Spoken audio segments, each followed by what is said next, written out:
Yo, what's going on, everybody? Got the stream back up and running here. I was looking into this RangeDayBro. We watched his video on the last stream, and I was looking into it a bit. And guys, I swear I just watched this thing climb 1 million views in the last couple hours. This video's up to 3.5 million views, kind of going viral, and I'm seeing a lot of people hollering for it to be talked about. I'm gonna say we take everything with a grain of salt here. It is interesting. Again, I'm no expert in these matters, so we're gonna dig into this video here, because something tells me this is about to be, well, a big point of contention here moving forward. So what's going on, Crystal?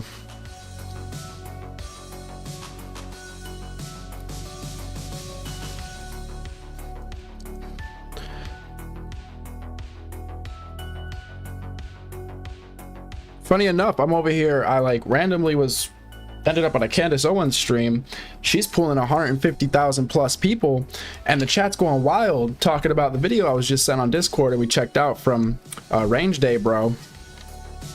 And I'm starting to see a little bit more chatter online about it.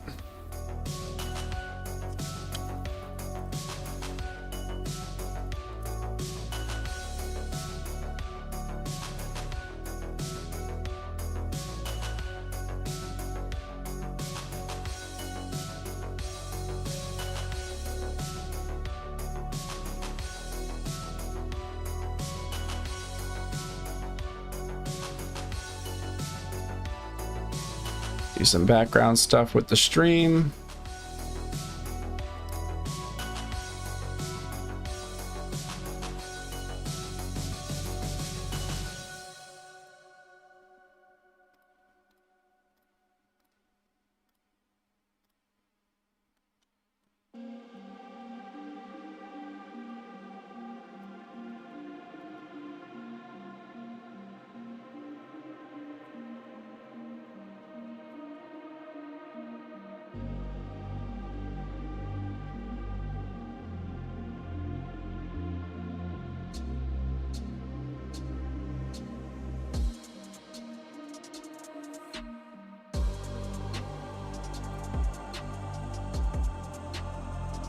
Well, we're gonna go ahead and pull this one up.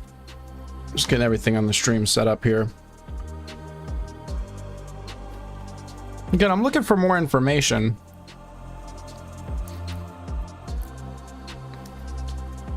Because I was a little confused by, you know, the videos that came out in regards to the shooting. I know that, I think the day it happened, or that night, maybe it was the next day, we were looking at the video on stream and trying to determine, you know, whether or not it like had ricocheted off of his chest or something, like some sort of body armor.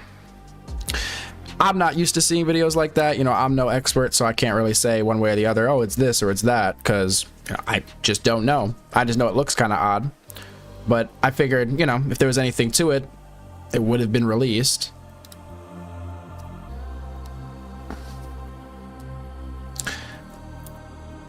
But considering how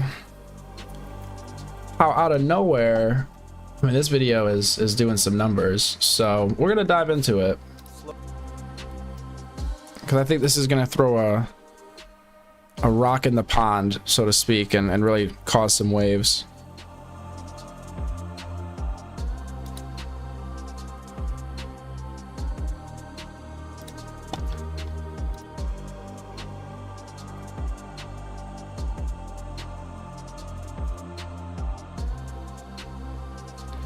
So I'm gonna go ahead and pull up. So this is the channel, RangeDayBro. Pull up his channel here. A viewer sent this to me on Discord. Said I gotta check this out. It's crazy. Guy's got about, and I've watched this number. I swear I've watched this number climb over the last hour. I swear he had like 190K or something when this was shot over to me. I swear this was under 3 million views. In the last couple hours, this is blown up. I mean, you could see it's obviously doing way bigger than a lot of, you know, what his channel averages and stuff. So out of nowhere, this is blowing up, and I think we're going to see it talked about by a lot of people. We watched it. Again, I'm going to take everything with a grain of salt here, because everybody's trying to flip a narrative. Everybody's trying to spin things. I just wanted to get some of your guys' opinions moving forward here. So give me one sec.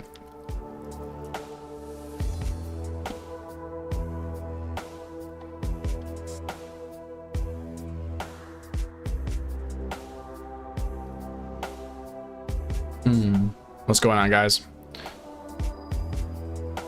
So that's the channel, RangeDayBro, that this is coming out of.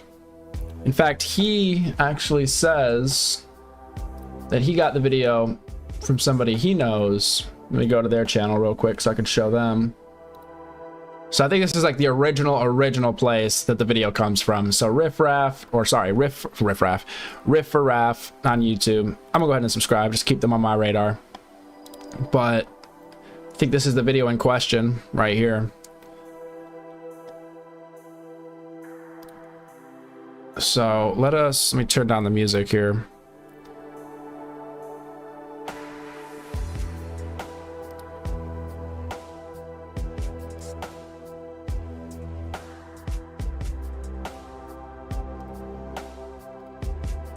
All right. Ladies and gentlemen, I now have acquired proof that the FBI's official story is false, whether knowingly or unknowingly. We're going to have an entire monologue and talk about a lot of these things after I show you this, but if you take nothing else away from this video, you need to see this. And in that video, you can see the same, what appears to be the bullet coming down, and it does line up with the actual gunshot itself. We're not counting gang violence. Great. So this video was created by a friend of mine who is a Marine. You'll see him here at the end. This is the angle he is showing the shot coming from, showing where Charlie was sitting, and the angle of the shot, which will correspond with this video here, which unfortunately we will blur out Charlie's face, but we will show what is necessary to prove that this was an entry and exit wound. So you'll see him circle the highlighted area right there, and you'll see the exit wound corresponding after, a split second after, as it would from an entry and exit wound. So in this footage, you can clearly see that Charlie is shot from his back right, and there's blood splatter coming out of the entry wound. So that blood splatter, what appears to be blood splatter over here, I mean, he talks about it because of the timing. It seems like what he's saying is it entered from the back. You see blood splatter, and then it exits through the front. Immediately after a shot. The first arc is kind of down, as if it's just gushing out from the entry wound.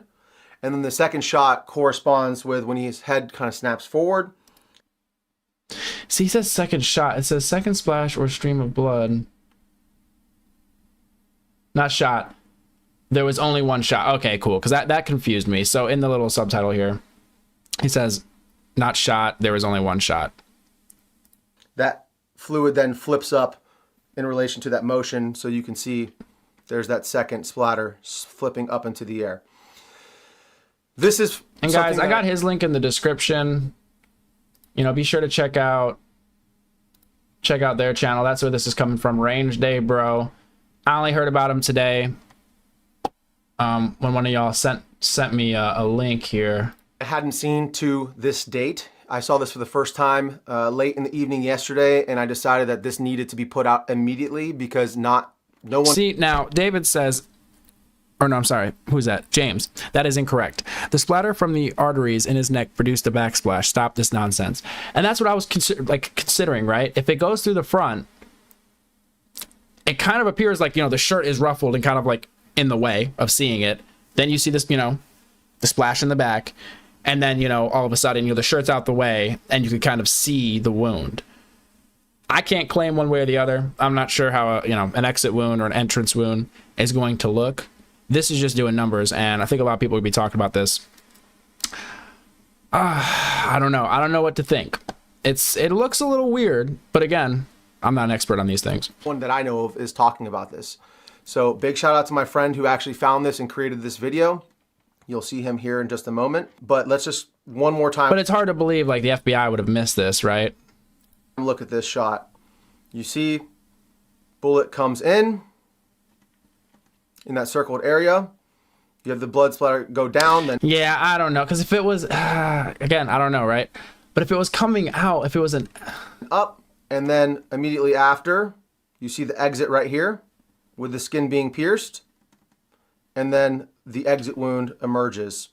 And again, if there were just more frames to look through, not but a far distance for a bullet to travel, whatever the caliber is, whether it be 5.56, 308, 30-06, it's not even a debate at this point. It doesn't matter what caliber killed him. What matters is that the official narrative is not true. Again, whether the FBI knows or not that they're lying, but this is 100% conclusive evidence that Charlie Kirk was shot in the back of the head, and it exited through the front of his throat. All of the evidence points I don't know. I don't know about this one. But there were some other weird things that people were claiming, like the guy that was arrested at first, like it was like that white old guy. His picture was everywhere right after it happened. There was somebody there with a pellet gun, apparently, that was arrested. I don't know if the old man was the one, but I was hearing there was somebody that claimed to be the shooter, which kind of distracted police. So there's like some oddities going on there. This one, I'm just like, some people were saying, oh, this camera was taken down that was behind Charlie Kirk. Who took that camera down? Where's that camera angle? So people have been kind of, playing with that idea, right? It seemed like it was an open and shut kind of case, right? Seems like they have a suspect, right? Seems like everything lines up. So I don't know about this one. Charlie being shot from his back right. Now, including this little blood splatter that we can see here against the white backdrop, the extreme hemorrhaging from the front of his neck. But a lot of people are sharing this. Again, corresponds with an exit wound, the extreme loss of blood. No matter what the caliber is, that distance, that amount of meat is not enough. It's just,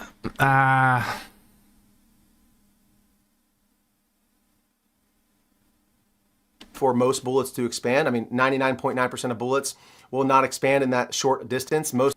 So it seems like what he's saying is that the hole in the front is too big to have been an entry wound. Is that what he's saying? Most of them require 12 to 14 to 16 inches even sometimes of... I think this would be a question for, I guess, like hunters and...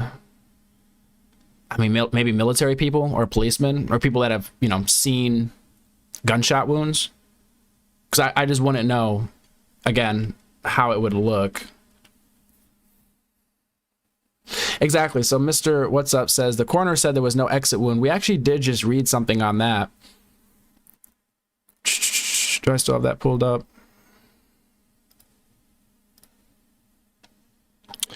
So it says... Turning Point USA spokesman Andrew Colvett on Saturday said Charlie Kirk's surgeon called it an absolute miracle that the bullet that killed him didn't exit his body because dozens of people were standing behind him when he was shot. Quote, I want to address some of the discussion about the lack of an exit wound with Charlie. I'm usually not interested in delving into most of this kind of online chatter, and I apologize this is somewhat graphic. But in this case, the fact that there wasn't an exit wound is probably another miracle, and I want people to know. So that's what the surgeon appeared to say.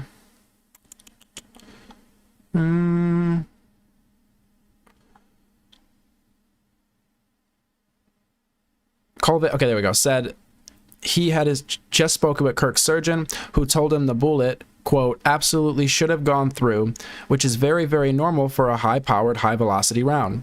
I've seen wounds from this caliber many times, and they always just go through everything. This would have taken a moose or two down, an elk, etc. And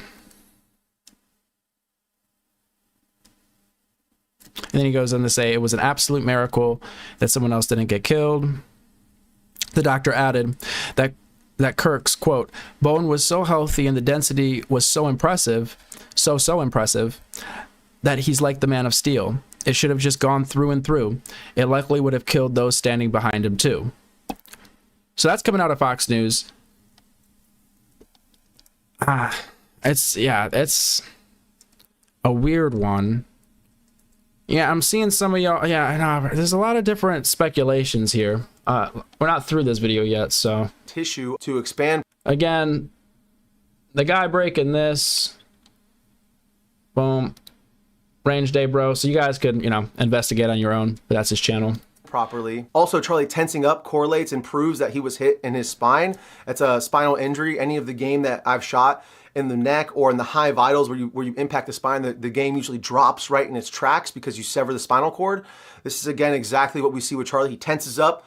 His head movement also correlates with being shot in the back of the head. His head snaps forward and then he tenses up and you see him fade away, drop the mic, and was absolutely traumatizing video footage. And I'm sorry to have to show you guys this again, but this needs to be seen and talked about because this is going to be suppressed in the algorithm. So make sure you share this with any of your friends, your family members, save this video, whatever you need to do. So this video was actually provided to the channel by a friend of mine who is a Marine, and I forgot to show you the end of the video here.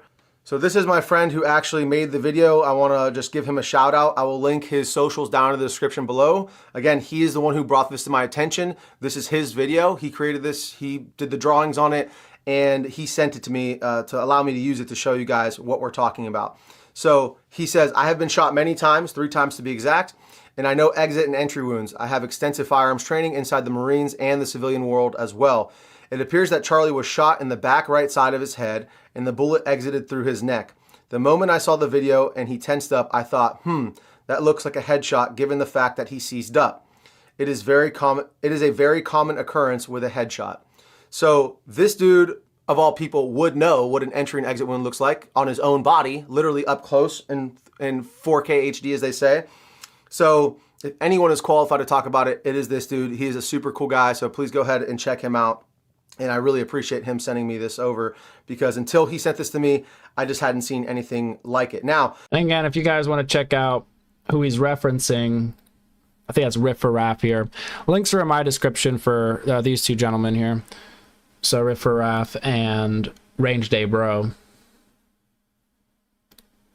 I wanted to be sure, and I wanted to make sure that wasn't like doctored footage. So I went to one of the original videos that I saw posted the day of Charlie's assassination. And right here I have it paused where you can see that splash that I'm talking about from the entry wound. And you can see it slowed down. This guy in this video is actually talking about the F in this on his shirt and the ring, some other stuff that really has nothing to do with it. People are arguing about body armor. You could see Charlie's chest, you know, his nipples through his shirt, his chest. Which, yeah, we were talking about that on stream because I don't know, people were saying it kind of looked like maybe it hit him in the chest and ricocheted up or something. So we were kind of looking for that last week when we were going over this stuff. But he just made a good point. He's like, oh, well, his nipple is visible, so it doesn't appear that he's wearing armor. So I don't know why. I kind of just sort of assumed he was wearing armor.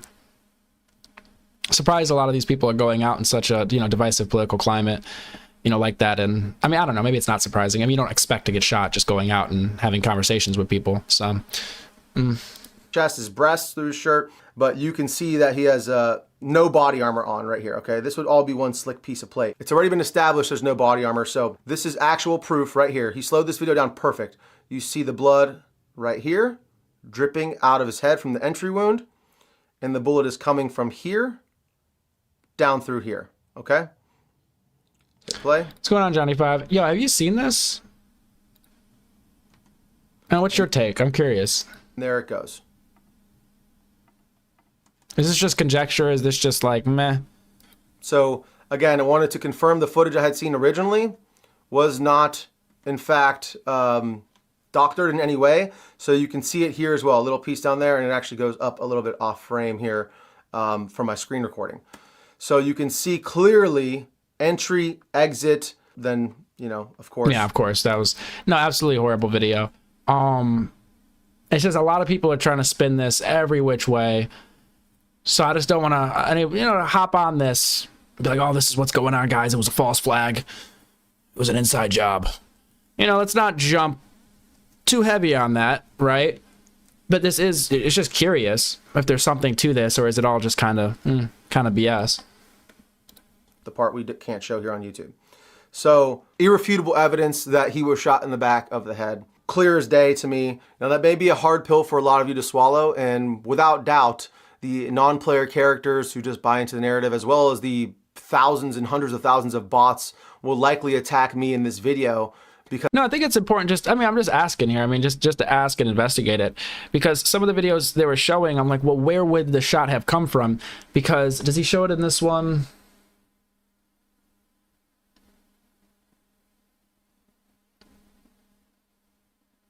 like where he's showing the muzzle flash, or what appears to be a muzzle flash, a flash of some sort, it would be coming from this area that seems to be like a windowed in office or like break room or something. So if there's no glass broken, or you couldn't open the window or something, then, well, is it really coming from there, or is it a reflection from somewhere else? Is it, or does it just have nothing to do with it at all, right? Because I'm showing the truth, I'm going to ask for you guys to share this video so that this word gets out, so that more people can see the truth of what happened to Charlie Kirk. I want to take a look at this photo next. This guy's talking about this bush up here in the top left of this photo, and he zooms in on it, and he's stating that it does look suspicious. It does look suspicious. It looks like there is a person right here, and it looks like there is a rifle right here. Oh, hold on. That there is a. He zooms in on it, and he.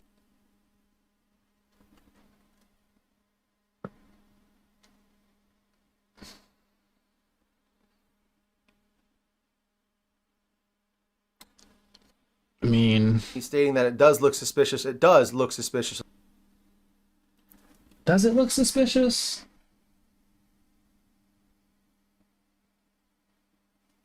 It looks like there is a person right here, and it looks like there is a rifle right here that the person is holding. A hand here, a support hand, sort of very blurry image, but you can It's very blurry. clearly make out that this is not just a bush. This is a human skin tone right here, and this correlates with a human head and hair and a rifle in the exact kind of crucifix shape of an arrow. For me, this frame right here is not very conclusive, or I'm not really feeling it. 15 with an optic on it mounted up. So good on this dude for finding this photo. Does it at least move? Like, is there video footage of the bush being there and then the bush not being there? Because obviously if the video pans back over it and the bush is gone, then okay, wait a second, maybe that was something, right? But just from this image alone, Photo, and looking for, like he said, hours of going through photos and videos until he saw this, this would 100% line up with the actual shot that we've now proven was not taken from the front, was taken from the back side of Charlie. This would line up exactly with that bullet trajectory and the entry and exit wound that we exhibited, that we saw here on camera. So guys, this is a very... I think the reason, look, this is blowing up. I mean, 3.5 million views on this channel in a day. Sorry, it cuts off some of the, but trust, it's gotten like 1 million views, I swear, in like the last 6 hours. Like, this is really blowing up. And if it were the case, if we were to just entertain the idea for a moment, right? A second shooter shooting from a different direction, that would completely change this story. That would mean there was a whole entire plot, not just one single crazy person going out and, you know, doing something, but an organized effort between people to do something. I still think it's a bit early to jump to that conclusion based on what we're seeing here. It's interesting, but I'm not going to sit here and put money down on this. So very that's morbid, but you know what I mean, right? heavy topic. I do not want to believe that this is possible, that the FBI either knowingly or unknowingly missed this. And I'll leave that up for you guys to speculate on. I'm not accusing anybody of anything. All I know is that 100% Charlie was not shot from the front. It is very clear that he was shot from the side, most likely by this bush up here, this man in the bush, whatever you want to call him. It has been very clear to me that It's a weird looking bush, I suppose. there has been a lot of NPCs, a lot of people going after me, and others who are trying. Now I just want to find some footage of the event and just see if that bush is there for the entirety of the event or entirety of the video footage that's out there. Trying to seek out the truth, and it's so important to not let them silence your voice. For Charlie, for this country, really, for the Constitution, for everything that we stand for freedom, it is imperative that we continue to ask questions. So this was, like, again, links in the description for his channel and where he got it from. Don't know what do you guys think? With the numbers it's doing, you'd think this is like some conclusive stuff, but interesting maybe. But I just don't know if there's enough there to really want to jump on that. I'd investigate it for sure, but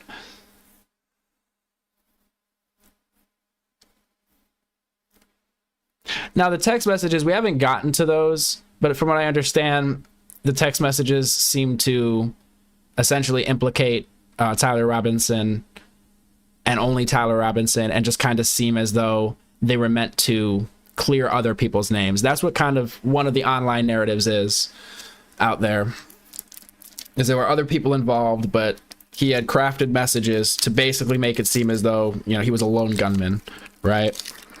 We haven't actually gone down that rabbit hole too much. I mean, the last we saw from Tyler Robinson was when he like appeared in court.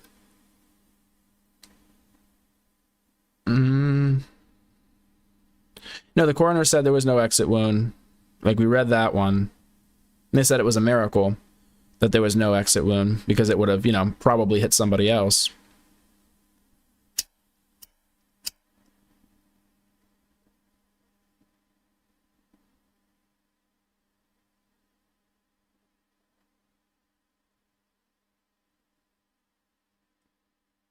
You can see the blood splatter out the back of his head.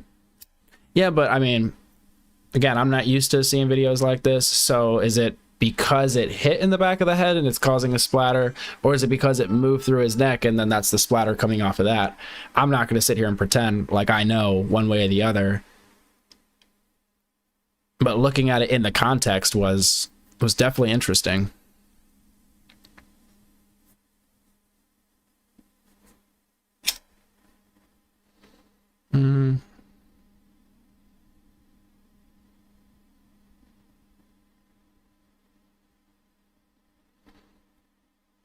If you go by what he's saying, someone else would have been hit. That's a good point.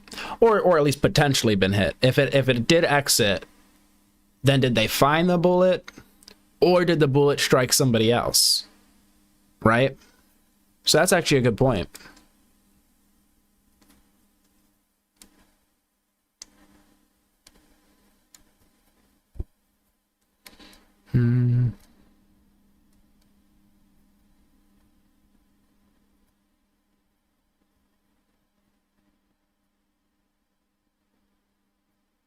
Thomas says almost every military sniper says there's no way Robinson made the shot.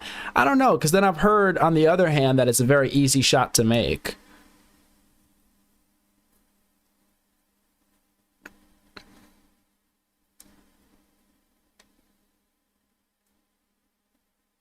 Yeah, I don't know what you guys are talking about with the charges. Are you talking about the old man that was arrested initially or detained? And please, I mean, where the hell are those charges coming from?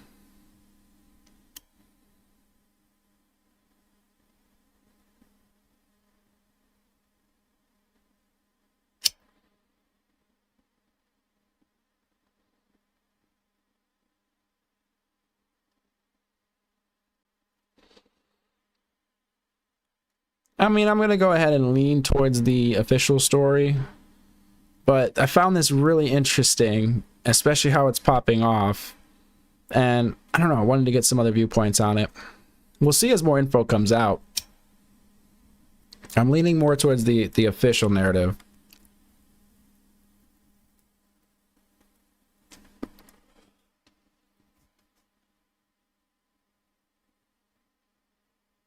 I mean, a lot of people keep bringing up Israel, Mossad, and all that. I can't say I have a take on it.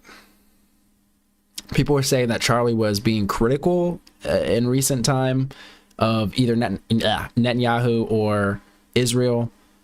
This is just what I've gathered from chat from the last couple streams, and that they think it was a hit from them. Really, that to me is just... I don't have the info on that. I haven't connected the dots on my little conspiracy board, so I would take that as conjecture. But some of y'all, hey, y'all have information I don't have. I might have some information y'all don't have, so. Well, the new evidence, according to RangeDayBro here, not to simplify it, but basically it seems, I mean, really the most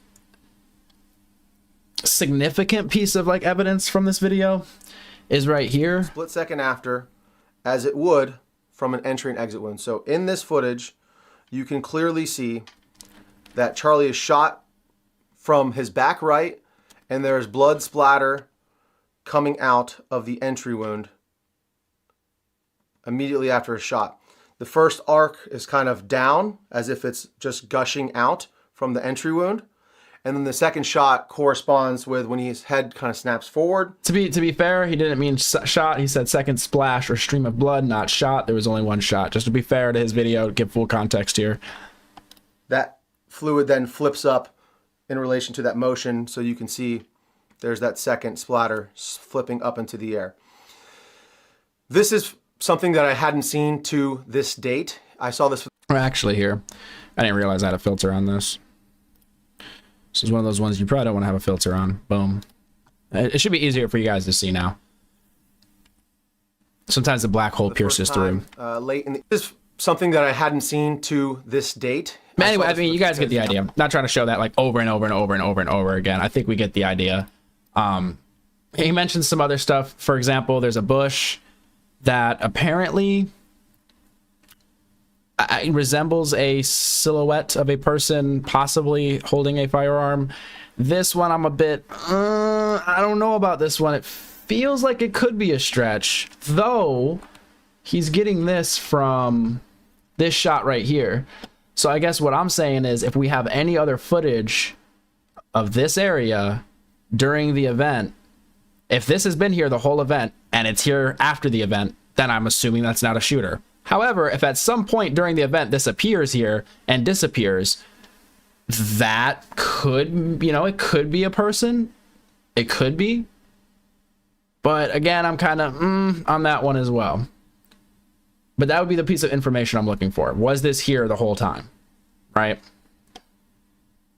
That's like the two pieces, I think, of evidence. And then I'd say the other piece by a friend of mine, right. You'll see him here. Does line up with the actual Here. gunshot itself.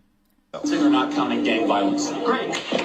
And I don't know if they zoom in on This it, video will but you could basically see a flash, of these things after I show you this, which I think is a reflection, but away from this video, I mean, that's, you need to see this. sorry, hold up.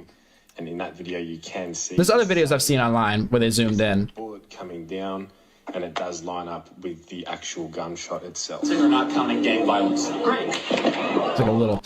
So that's kind of what I've gathered from this video at this point. Again, it's not too much, but it's doing numbers, so I think a lot of people are going to start running with this narrative.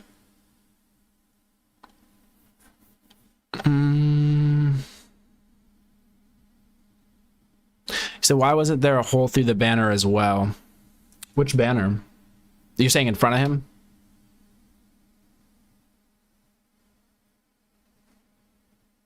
When you stare at bushes, you start seeing all kinds of stuff. Yeah, right?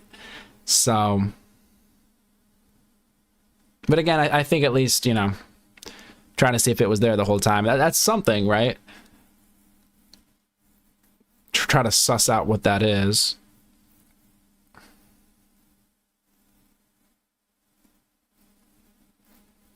Johnny says,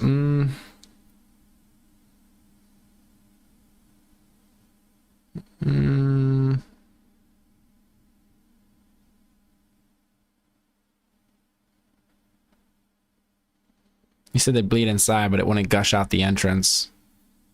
Yeah, I don't know about that. I just don't know. I haven't seen a lot of gunshot wounds in real time, so...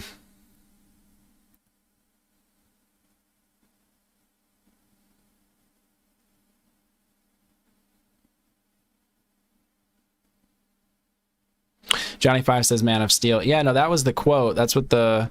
I believe it was the surgeon said. It was a miracle that the bullet didn't exit.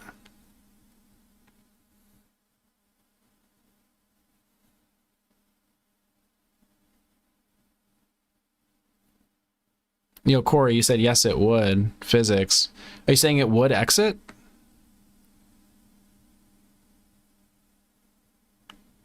You said this proves that the Trump bullet was fake. I am not following your line of reasoning here.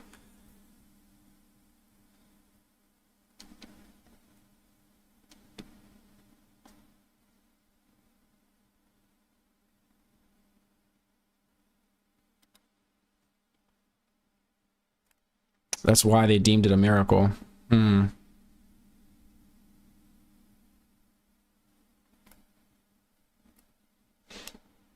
to know blood would come out of the entry.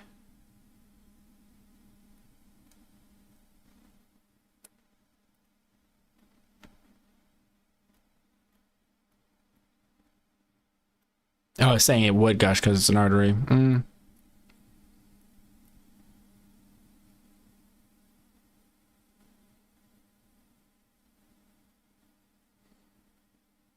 No, that would, I mean, that would be crazy if there was a...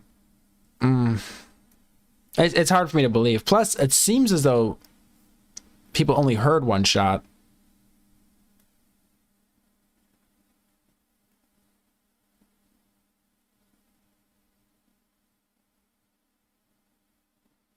Pat Perrin says, nope. Shot from the front, no exit wound. Tyler Robinson all the way.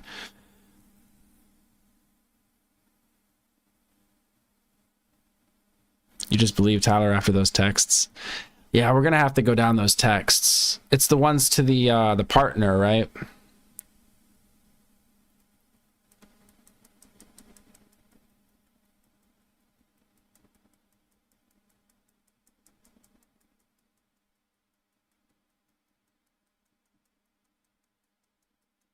I don't know. I'm still leaning towards... I think I'm leaning towards just one sort of lone gunman, kind of crazy, you know, person. Obviously, I think you kind of have to be a little crazy to go out and, you know, shoot people over, you know, them expressing, you know, their right to speak and everything and have conversations with people. So that's what I'm leaning towards.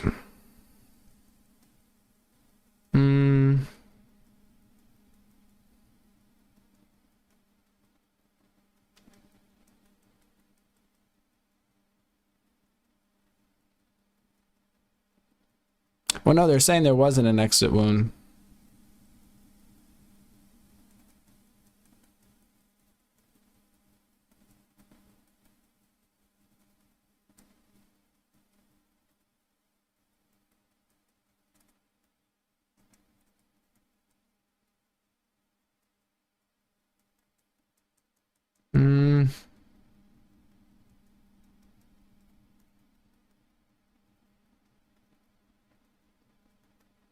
He said it was the conversation was clearly written by a 60-year-old law enforcement officer.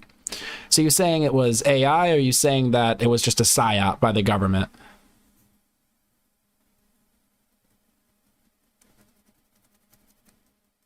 Jonathan Stewart says, freedom to speak to get ourselves fired.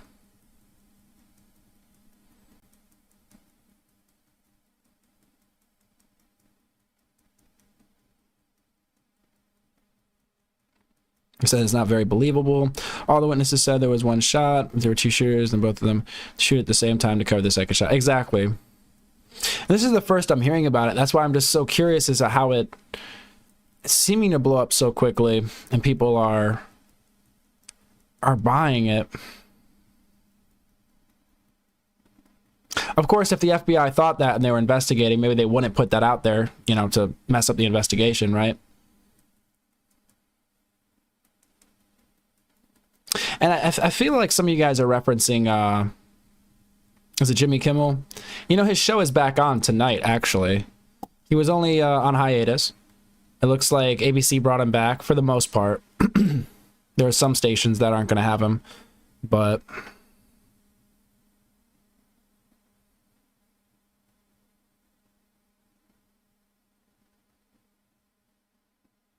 yeah, suspension.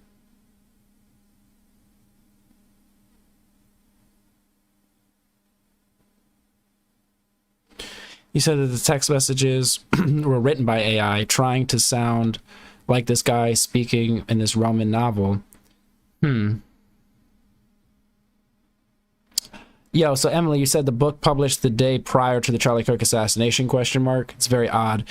And then it was taken down. So Amazon came out, if I'm not mistaken, and they said it was just sort of like a computer glitch where it apparently was posted on the day of, if I'm not mistaken, the day of the assassination, but for whatever reason in the computer it just appeared to be published the day before.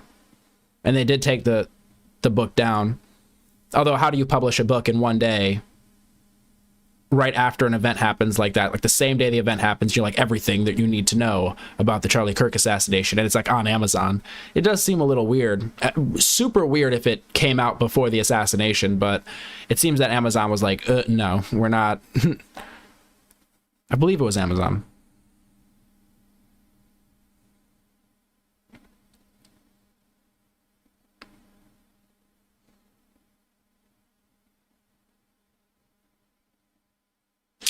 All right, the text messages, man. I don't know how I've completely missed those.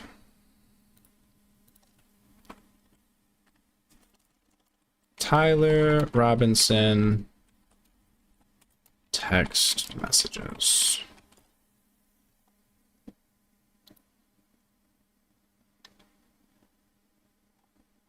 All right, can I just... Okay.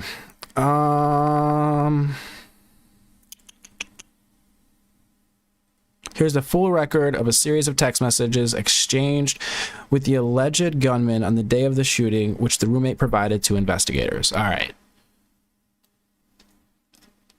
I don't know how we haven't gotten to this yet. Let me get things straight on stream for you. All right. This is from the BBC. Robinson. Oh, hold on. Let me fix my other screen.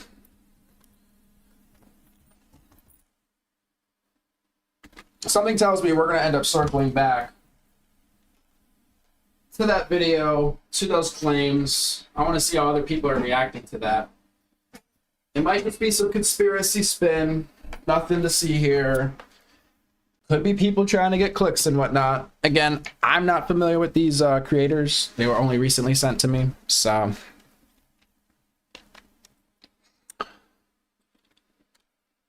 All right. You said what was on Amazon before the shooting?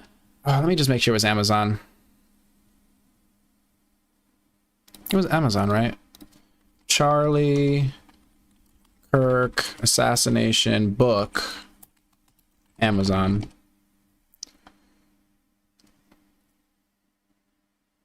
I think it was this one.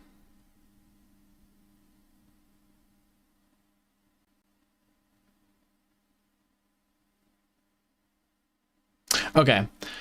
Anastasia J. Casey, the person who apparently published a book on Charlie Kirk's assassination, has no known writing history, and now it's not even certain whether it's a real person. Quote, "The shooting of Charlie Kirk, a comprehensive account of the Utah College University attack, the aftermath, and America's response." The $6 book was listed on Amazon under the published date of September 9th. Amazon later removed it and clarified that it was published on September 10th after Kirk was assassinated. So that's what we're referencing in terms of the book. But it was freaking a lot of people out because it appeared as though it was posted the day before his assassination.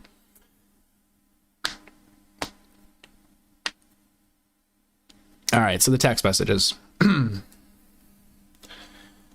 we go. Robinson. Let me just make sure. Is this the top of it? All right. Drop what you are doing. Look under my keyboard. When the roommate looked under the keyboard, there was a note that allegedly read, quote, "I had the opportunity to take out Charlie Kirk, and I'm going to take it." Unquote. Roommate. What? Question mark. You're joking, right? Robinson.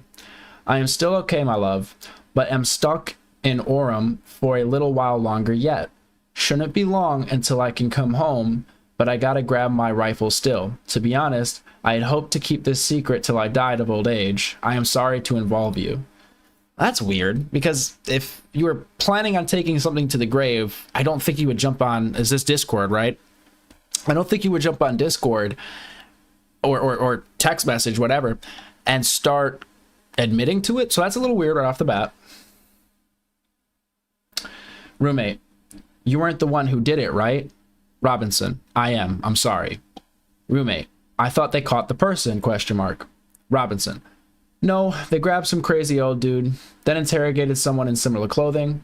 I had planned to grab my rifle from my drop point shortly after, but most of that side of town got locked down. It's quiet, almost enough to get out, but there's one vehicle lingering. Roommate, why? Robinson, why did I do it? Yeah. I had enough of his hatred. Some hate can't be negotiated out.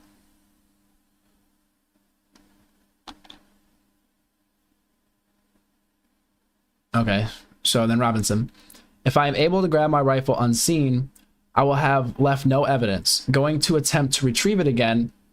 What? Hopefully they have moved on. I haven't seen anything about them finding it.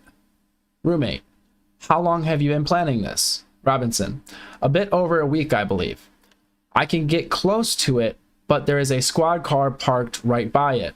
I think they already swept that spot, but I don't want to chance it. Robinson, I'm wishing I had circled back and grabbed it as soon as I got to my vehicle. I'm worried what my old man would do if I didn't bring back Grandpa's rifle. I don't even know if it had a serial number, but it wouldn't trace to me. I worry about prints. I have to leave it in a bush where I changed outfits. Didn't have the ability or time to bring it with. I might have to abandon it and hope they don't find prints. How the expletive will I explain losing it to my old man? Only thing I left was the rifle wrapped in a towel. Remember how I was engraving bullets? ? The expletive messages are mostly a big meme. If I see notices bulge ooh woo on Fox News, I might have a stroke. All right, I'm gonna have to leave it. That really expletive sucks. Judging from today, I'd say Grandpa's gun does just fine. I don't know. I think that was a $2,000 scope. Robinson, delete this exchange. Robinson, my dad wants photos of the rifle. He says Grandpa wants to know who has what. The feds released a photo of the rifle, and it is very unique. He's calling me right now, not answering. Since Trump got into office, my dad has been pretty diehard MAGA. I'm going to turn myself in willingly. One of my neighbors here is a deputy for the sheriff. You are all I worry about, love. And then the roommate, I'm much more worried about you. And then Robinson, don't talk to the media, please. Don't take any interviews or make any comments. If any police ask you questions, ask for a lawyer and stay silent. Is this all the messages? It looks like. Okay. I mean, it's pretty on the nose. It's like, hey, this is something I absolutely did. I mean, it is a little weird that you would say I was planning on taking this to the grave. I got out scot-free. The only thing I need to do is get this last piece of evidence and I'm good. I'm free. I'm not going to get caught. And then just explaining all that in a message does seem a little bit like maybe if you knew you were going to get caught at that point. But even then, wouldn't you want plausible deniability? So everybody is basically saying, not everybody, but there is a narrative saying this is just his way of taking the heat off of his roommate or, you know, anybody else that could possibly be implicated. I mean, this is weird. It's weird. Why would you message all of that? Like, I don't understand. Like, why would you explain? And you're so worried about your grandpa and your father. Oh, my father's gonna be, you know, worried about my grandpa's gun. You just shot somebody and killed him. Like, what are you talking about? Like, that's your biggest concern? It's a little weird. Is this all the messages?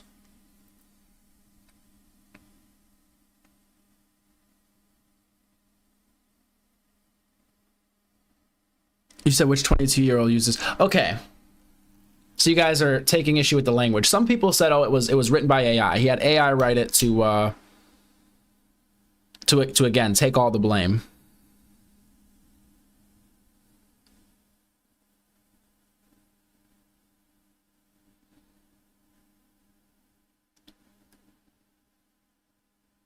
No, again, I see some of y'all like, you expect a lunatic to behave normally? And a lot of people want to say crazy. Yeah, it's crazy what he did. But it does seem like he had a plan. Like, you could be crazy But you could also be sane enough to travel across the state, you know, have a whole entire plan to get on top of a building and shoot somebody, then where to hide it, how to get away and not get caught. I mean, sure, you're crazy in some sense, but you're also sane enough to put together a plan. So, you know, there's something going on in their head, you know, some sort of reasoning happening. Now, it's not the same type of reasoning you and I have, probably, because we don't go out there and shoot people. At least I'm assuming you don't. I mean, I'm speaking for myself here. I'm assuming most of the people in chat are decent people. I'm just trying to wrap my head around the messages.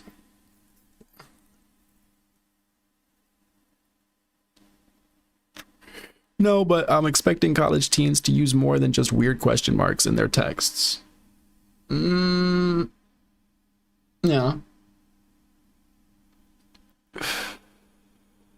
The reasoning is called premeditation. Yeah. It says it's not a little weird, it's straight unbelievable.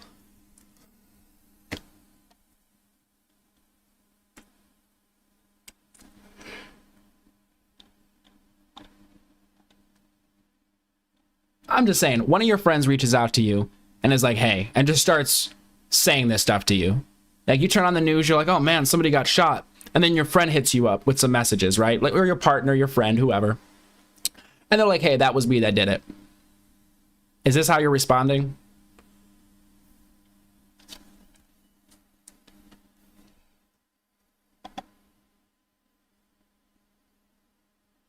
You're saying talk to text is weird shit when you're running out of breath. When you're running and out of breath.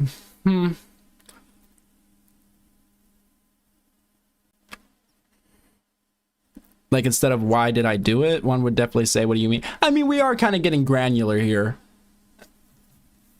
I feel like, you know, a lot of people text differently and speak differently and stuff. Plus, this is an out there kind of situation. It's just odd that you would... No, I'm sorry, I don't mean to yell at you. It's just odd that you would admit to doing it right after doing it, right?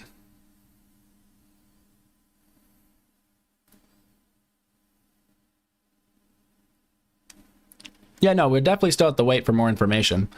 What do you mean by fed bait?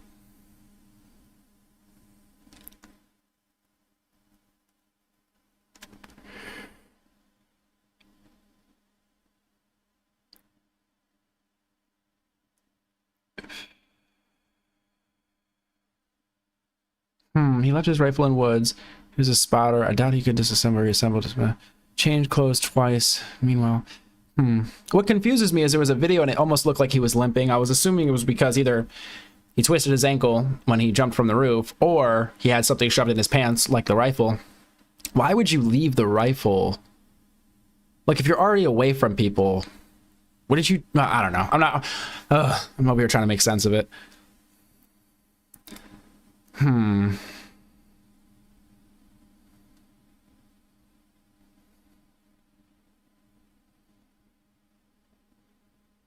Fedbait completely fabricated to implicate what they want. Blame chance. Oh, so you're saying sort of... Okay, I see what you're saying. Kind of like a psyop or like... Okay. Gotcha. His grandpa had the rifle and he had often enough to probably learn to use it. Families with gun often teach the kids to use them. Oh yeah, that's not really in question here.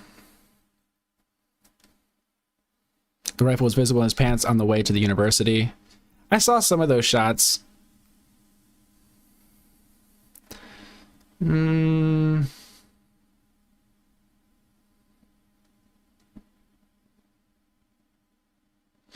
know, Brendan says, people want to see, or Braden, sorry, people want to see more than there is here, and I think it's fairly straightforward. It seems pretty straightforward, right?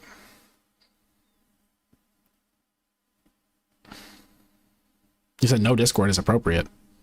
Hey, what's Lombong saying? Well, if you're here, Lombong, welcome. Wait, you said, like I said, all the bullets they found next to the gun were blanks. Where are you getting that information?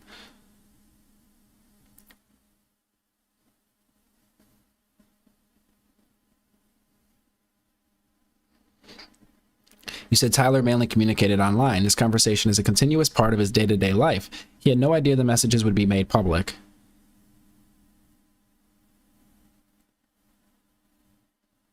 I mean, this situation isn't like a day-to-day situation, though, right? Hey, Lombong.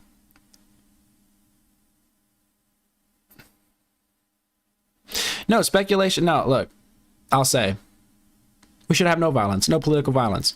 You want to go out there and talk to people, have debates, have civil discussions with people, whether you're left, whether you're right, whether you're center, you should be able to do this without getting shot, without having violence committed against you.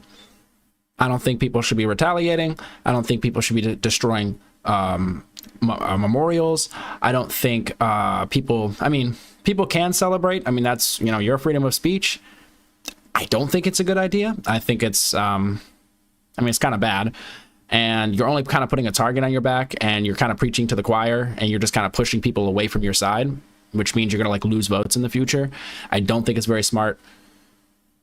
I don't think it's a great thing morally, but I also think it's just bad strategy. So, somebody says the gun doesn't disassemble. You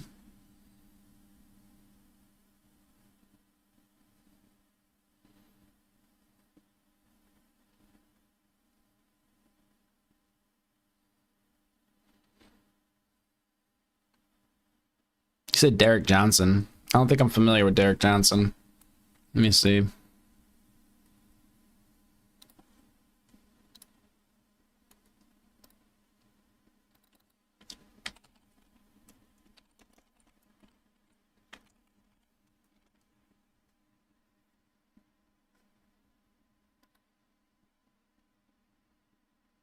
Is this who you're talking about?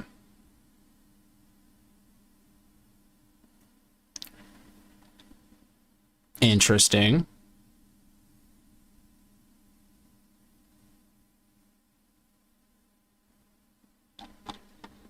Well, if you can give me a quick synopsis of Derek Johnson here. I am not familiar with them.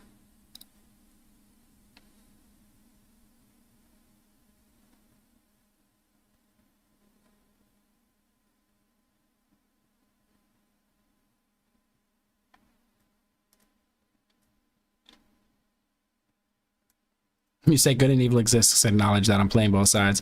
This isn't a both sides thing. Look, if you want to sit here and say, oh my gosh, the right-wingers, they're the bad guys, they're all bad, let's dehumanize them and get rid of them all. Dude, you're going to be catching a lot of people that are just normal folk that really don't have hate. They don't hate everybody, and you're going to be catching them in the net. And that's bad.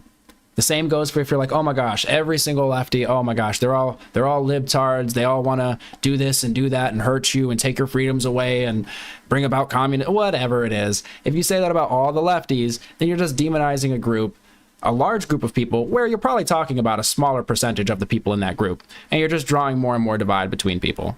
I don't think that's good. If me saying, hey guys, let's not commit political violence against each other is playing both sides, then yes, I play both sides. I don't know. I don't know what else to say.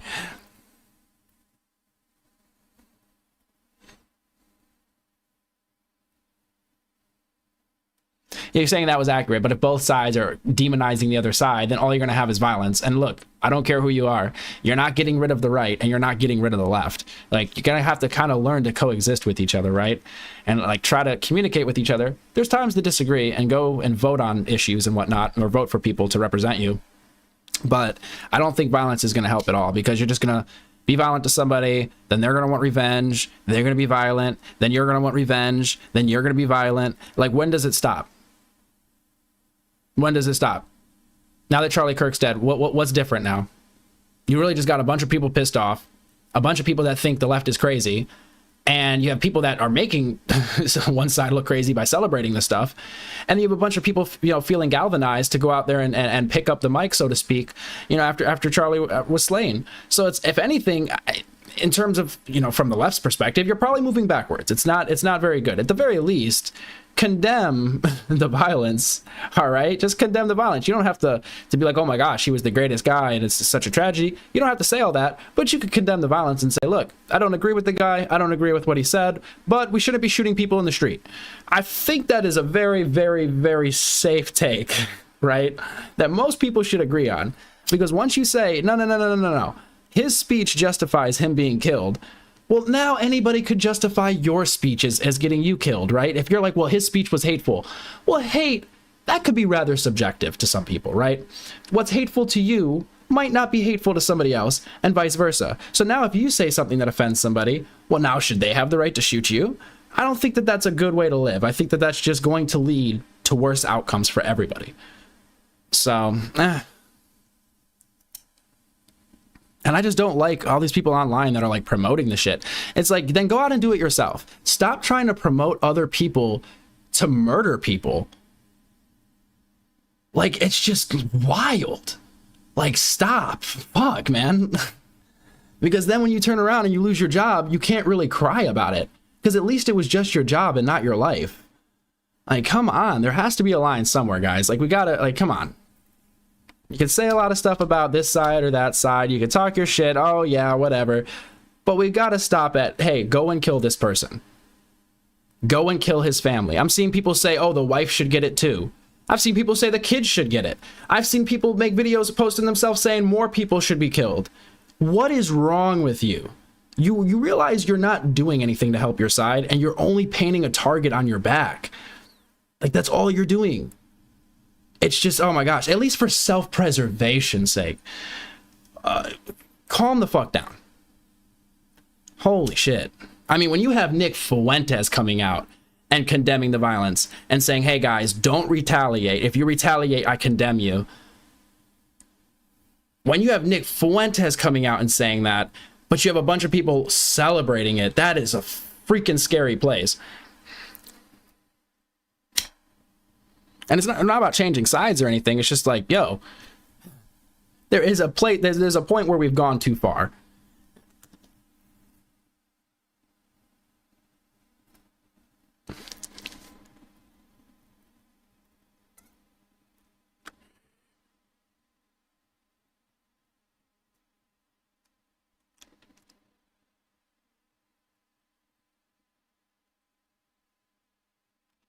I pulled up the Derek channel. If you could give me a quick synopsis here. Because you're saying his videos from the last few days. I mean, I'm looking at his channel now.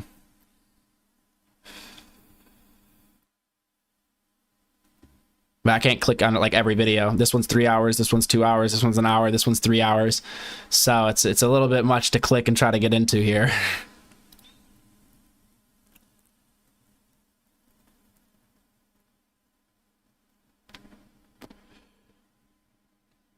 I don't know, it's just frustrating to me. It's very frustrating. I think that going out and talking to people and having these debates, it doesn't have to be a right-wing thing.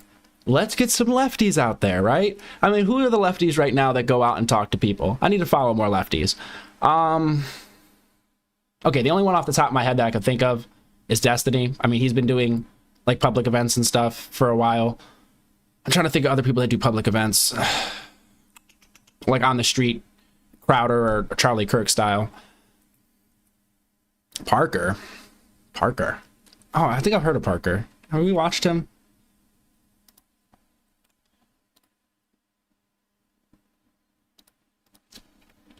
His nipples through his shirt, his chest, his breasts through his shirt. Sorry. Apparently we could see his nipples, so wasn't wearing body armor. That's a detail I must say I did not pick up on my first watch. All right, you guys might need to give me another name because I'm finding music artists. But Parker something. Parker what? Izzy says he doesn't go into the street. I don't know. I think if you're talking about, I don't know who you're talking about, Parker or Destiny. Young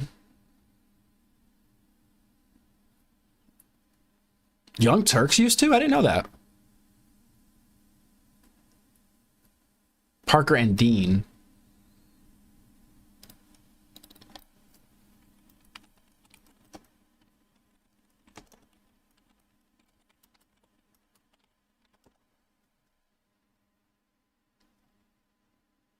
Okay. I think this is his channel. Securities. Okay, I got you. He does like online debates, basically, from the looks of it. Maybe he does some in person. Either way, online debates is cool too, or conversations. I'm a big advocate for our. I'm assuming he was going to say Second Amendment. I'll add him to the rotation. Oh wait, I'm already subscribed. Okay, so yeah, somebody must have put me onto him before. If anybody's interested, his channel is called Parker Get a Job. Andrew from Channel 5. Oh yeah. Yo, Andrew from Channel 5, guys, if you haven't seen Channel 5 on YouTube, definitely check out their content. Fantastic content.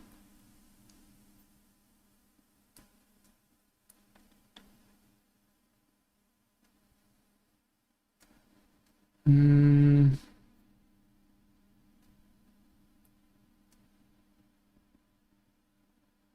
it's not about having famous people go out in the street. It's about having that open communication with just the regular people on the street, right? And then seeing, like, having the conversations and being able to see different people's viewpoints and stuff. I mean, educators could go out. It doesn't have to be a famous person. It could be like educators could go out there and do it, right?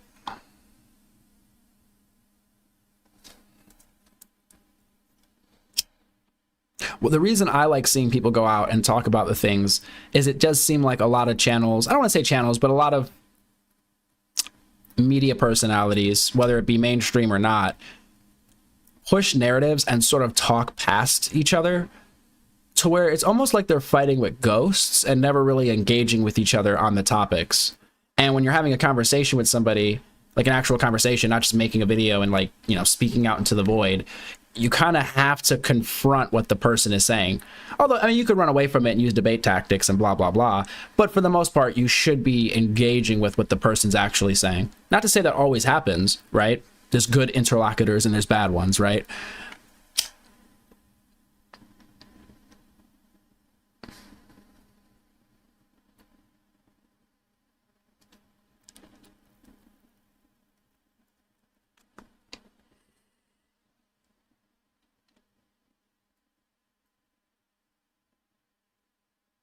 You said it seems like Erica wants to make lots of money.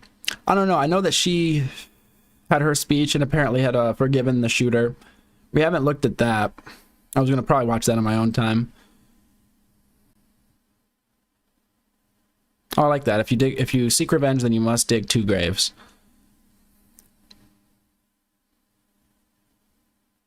You prefer grains. Oh my gosh.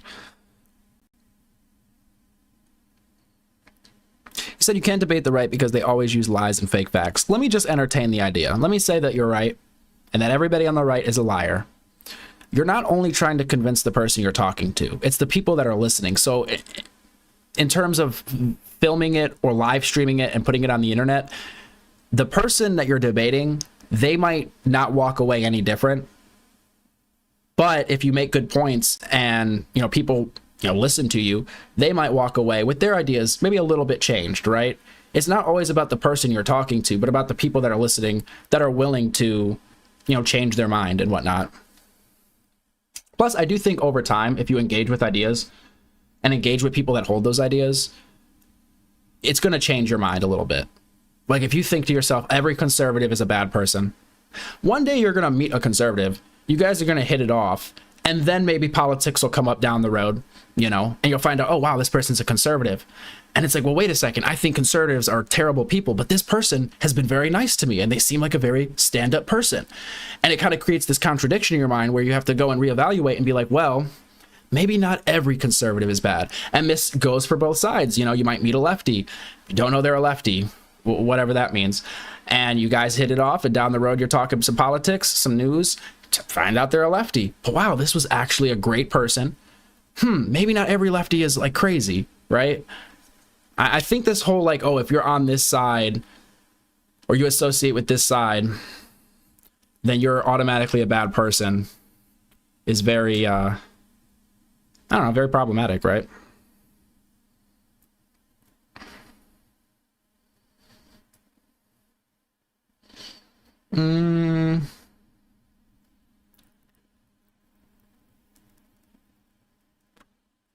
You know, it's interesting what you just said. You said, yeah, we used to not care who our neighbor voted for because it doesn't matter. He's your neighbor first. And when I was younger, when I was like really young, before I was really into like the news and politics and stuff, I remember it was like Obama was running for president, and you know, there was a lot of talk around, you know, the first black president and everything. I remember talking to my parents about voting and whatnot.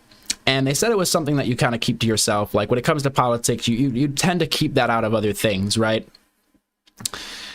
And it's funny because as I've grown up, it seems like politics have basically found their way into so many places. And I could kind of see the utility of having a space for politics and having a space that's somewhat or as disconnected as can be from politics, right?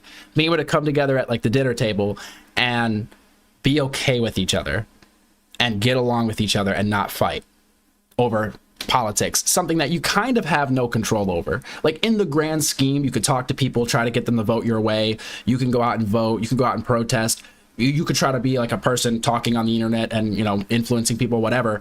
But at the end of the day, you only have so much control. So fighting with each other over something, like really fighting over, not arguing or having like a debate or something, but really like hatred in your heart, fighting with this person, I just think is a very unproductive. Speaking of neighbors, guys, I need a cup of sugar. If anybody has a cup of sugar, please spare me a cup of sugar.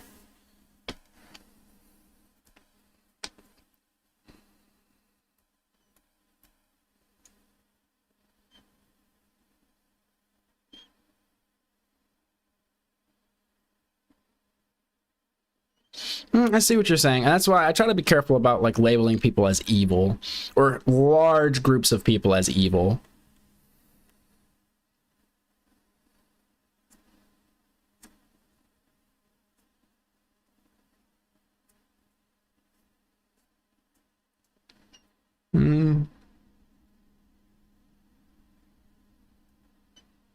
No sugar. No sugar.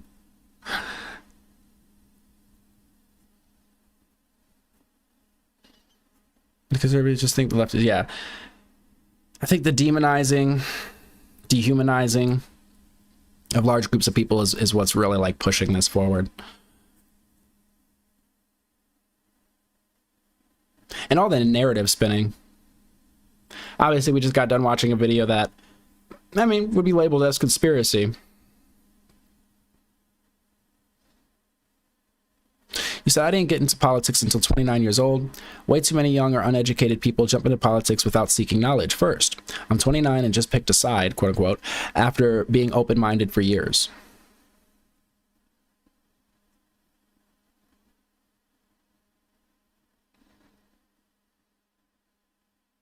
You know, you say it's mostly online, and I want to agree with you. I want to say, guys, it's mostly the crazy people online. But as of recent, I'll be at the grocery store and just overhearing people's conversations, and you know, these issues come up, and the things that I hear people saying, it sounds like it's entering real life. It's not just the internet, but people are having these conversations in real life, and they're digging their toes into a side, right? And they're calling the other side uneducated. They're calling the other side Nazis. They're calling the other side fascists. They're calling the other side libtards, whatever it is.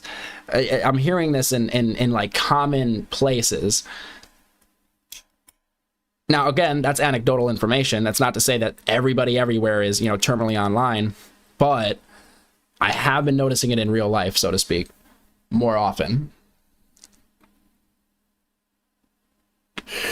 Even with people I associate with.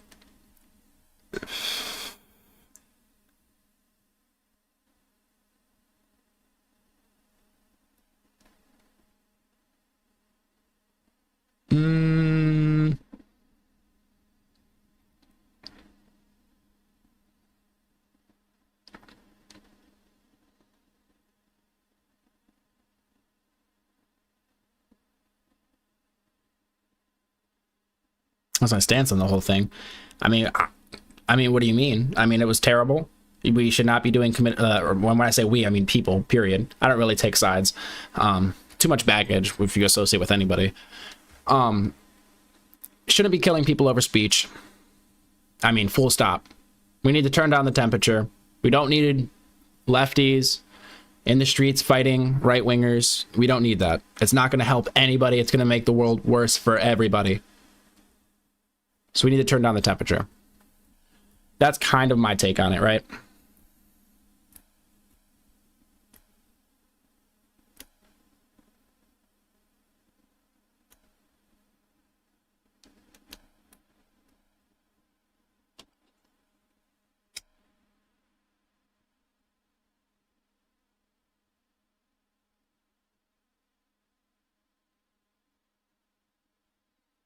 Well, and that, I mean, that brings us around to, you know, something I wanted to talk about.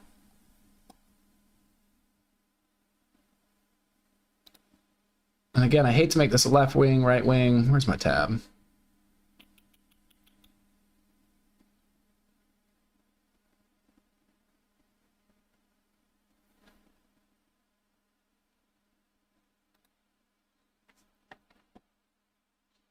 This is something I wanted to get into. Washington. Today, House Oversight and Government Reform Committee Chairman James Comer invited the chief executive officers of Discord, Steam, Twitch, and Reddit to testify at a full committee hearing on October 8th, 2025. The hearing will examine the radicalization of online forum users, including instances of open incitement to commit politically motivated acts. So October 8th, I think that's going to be a significant day. I think moderation after that is going to be changed up a bit, and platforms are probably going to come down harder on content that could be seen as inciting violence. Because there's been criticisms that places like Twitch are maybe one-sided in the way they deal with creators that appear to be promoting violence.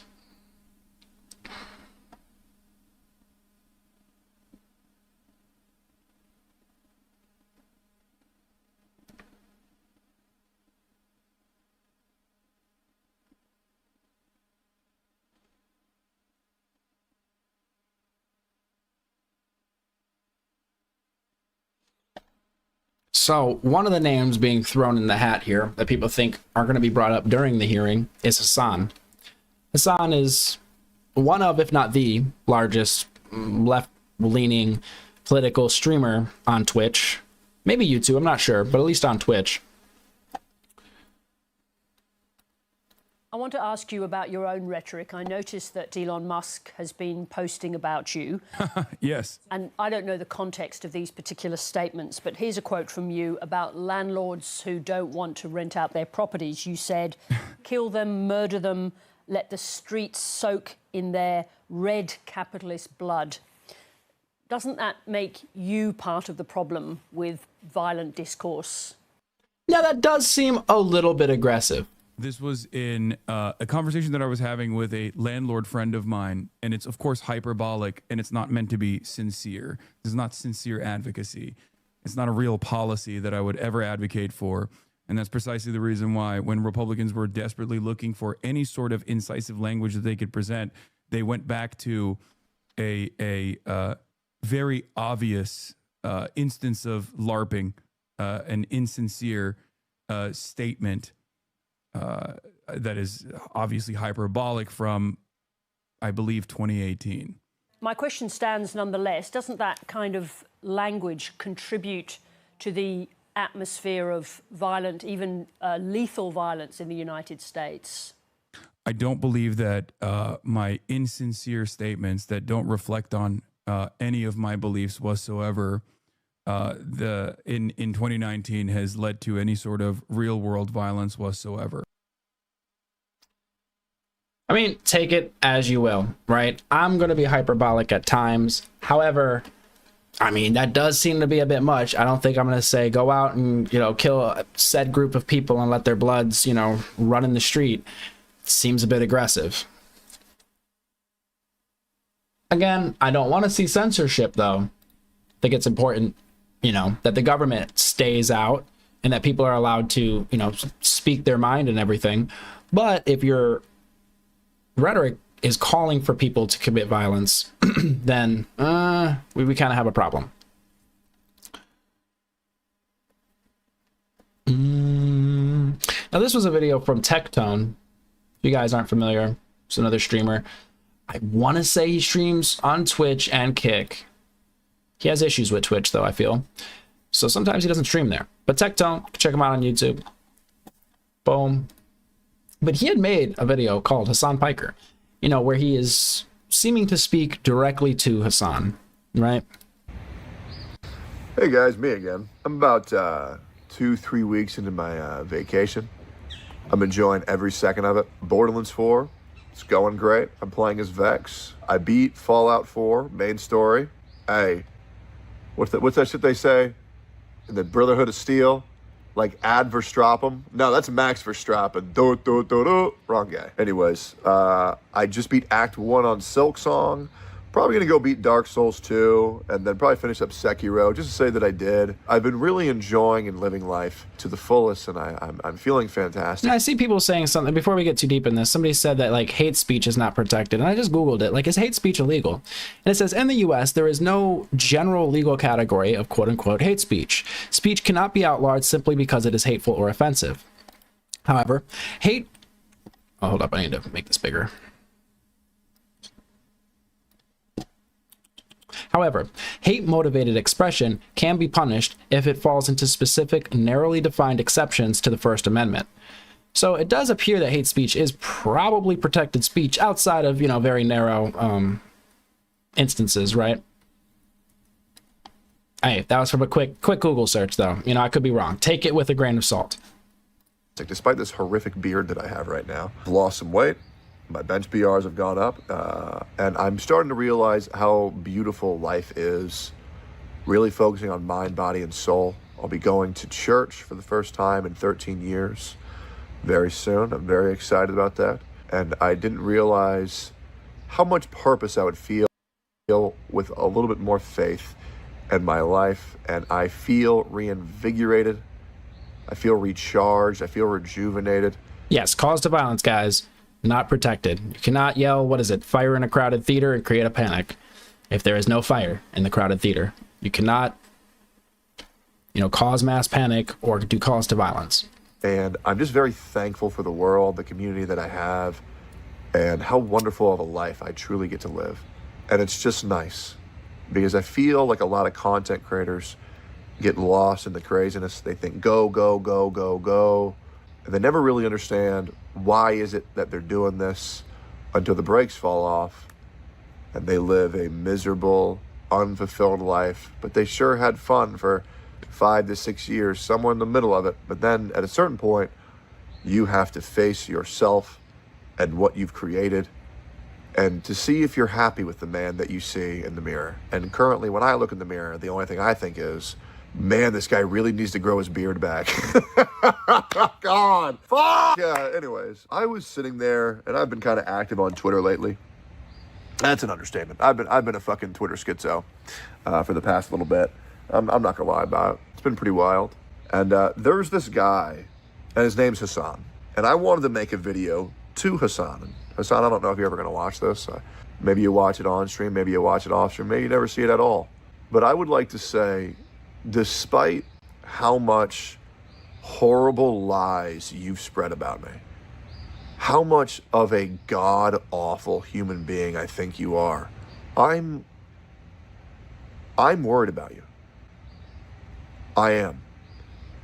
Because I don't think you realize what you're setting yourself up to do and what you are setting yourself up to be.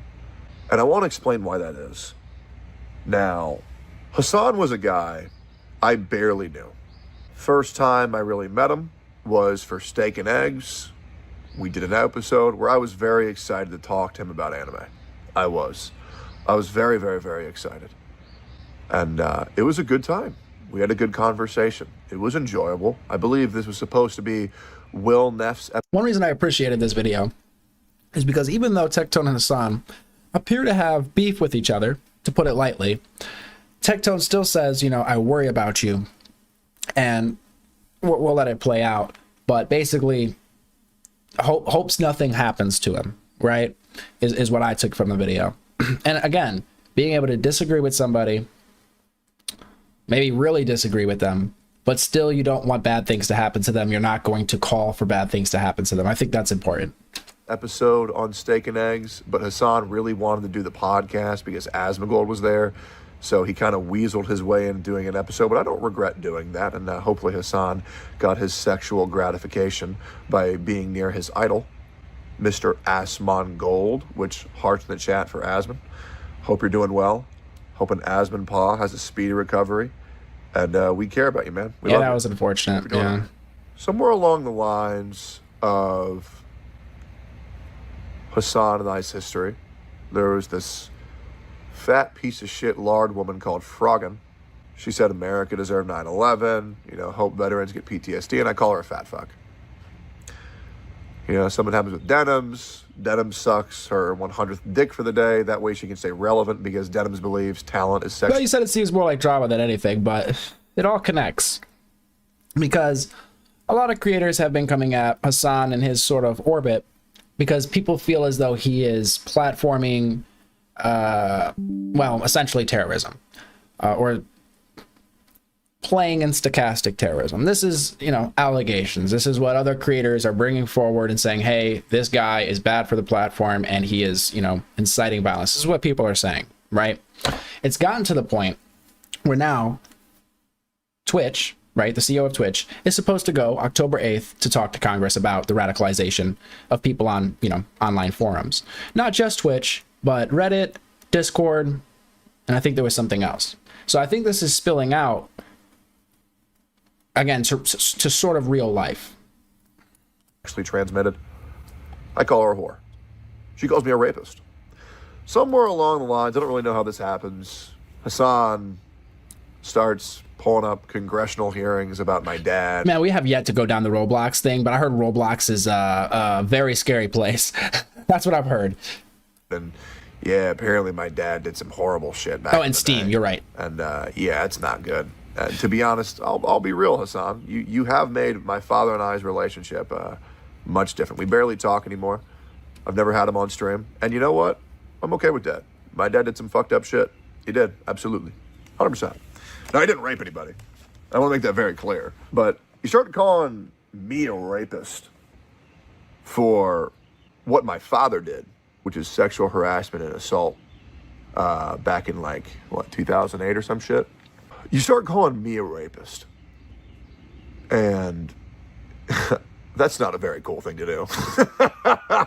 Hey, man, that's not chill. And I think about that, and I do want to thank you for that, Hassan, because misinformation spreads so rapidly. And by me seeing how I can live my life so straightforward, so honestly, and have everyone assume the worst within a drop of a hat, it has radicalized me beyond anything I ever thought capable. It has enlightened me in no way I ever thought possible. And the way that I operate and my strive to grow and change and adapt and evolve as a human being, I feel like I was put into a cocoon.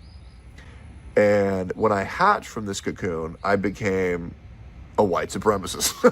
Bro, this fucking guy. But Hassan, all jokes aside, all of our history aside, you are a piece of shit. You are, man. And with what's happening with Charlie Kirk, where Charlie Kirk was assassinated for speaking his opinion, where Irna was stabbed in the neck for merely being white. And you're... Now, I can't say that was the reason, although that whole story, I mean, so much has happened this past 2 weeks. It's been hard to keep up with everything. Not going to damn those people. You're going to encourage political violence.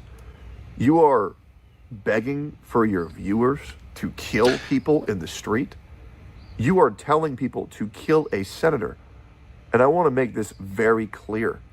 Hassan, I hope none of this happens to you. And this was the point that I thought was important. I do. I hope there is a point where you can get away from all this craziness, but I genuinely don't feel that you will. You are a man. And by the way, I want to make this very clear. I don't wish any harm upon Hassan at all.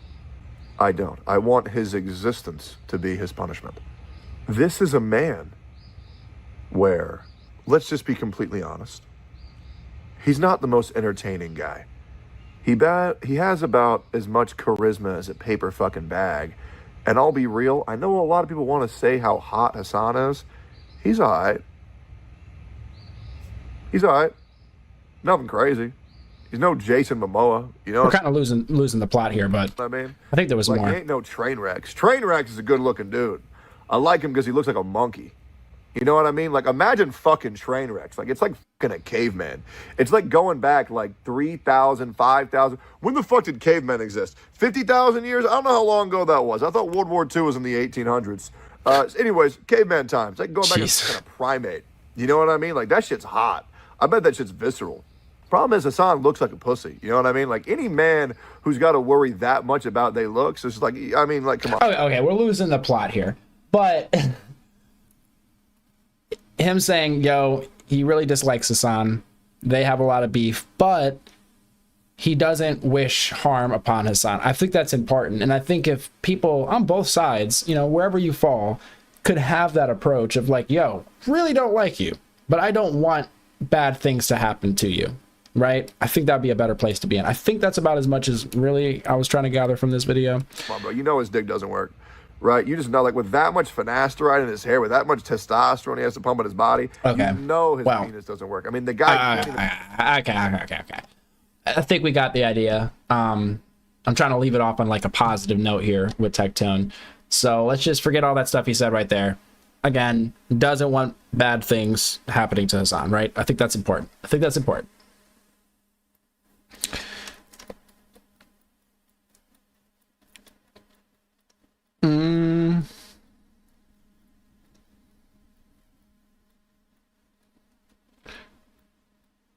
And apparently now Nux, I don't know if you guys are familiar with Nuxinar, or Nux, he's like the blue Voldemort of YouTube.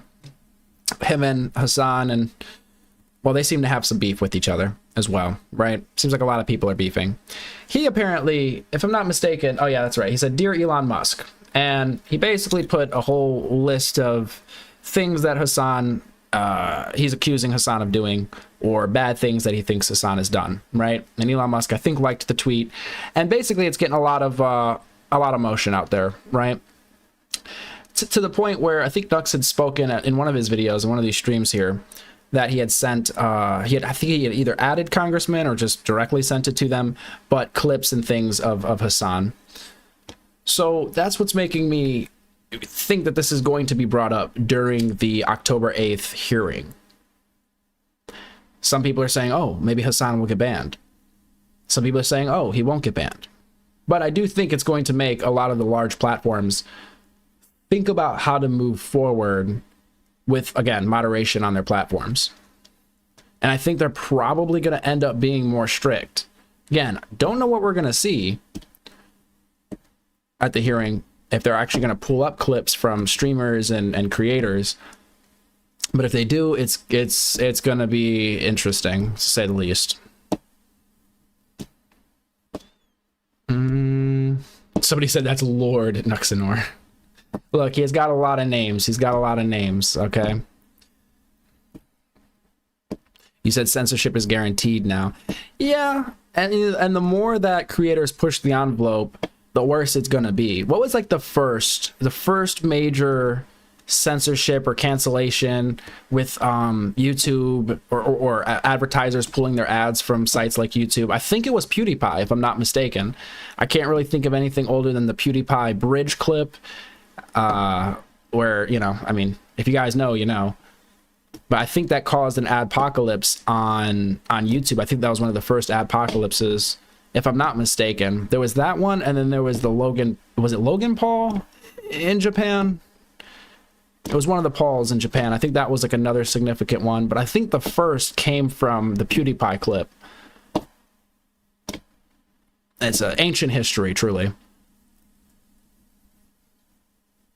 2 Live Crew. Oh man, I'm not familiar with that one. The name is familiar, but I'm not familiar with that. Anyway, we're going into ancient history basically when it comes to like the internet, I feel like, and or at least YouTube.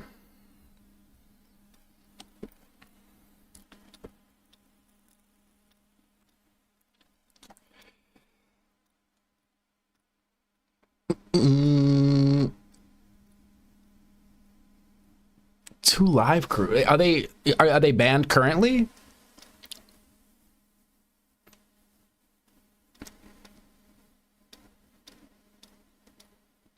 You said it's not censorship, it's not Hassan, it's Twitch.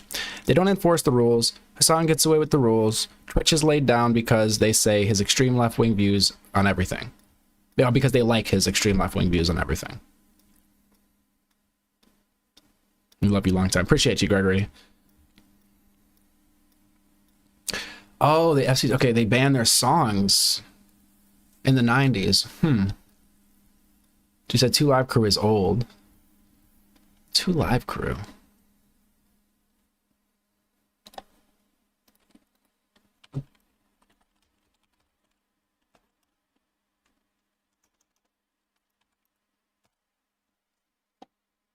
Oh wow, yeah, this does look old. Two Live Crew is an American hip-hop group from Miami, Florida, formed in 1984. The group's album, As Nasty as They Wanna Be, was declared obscene by federal judge Jose Gonzalez. The Two Live Crew censorship controversy emerged in the early 90s.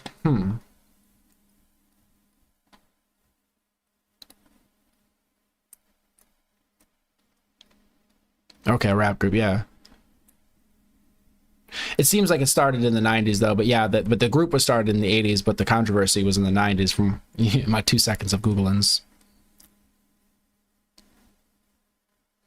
I'll play some, but YouTube is crazy, crazy, crazy about music when it comes, comes to playing stuff on stream, unfortunately.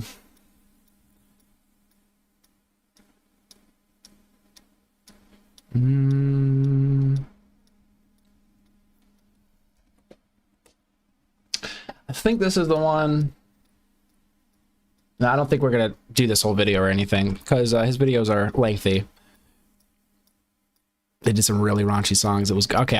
It's gonna end up in my playlist here, off-stream playlist. It'd be cool if I could just kick it on stream and listen to music with y'all. I hope they work something out for that in the future. Something that makes it easier to license songs for streams.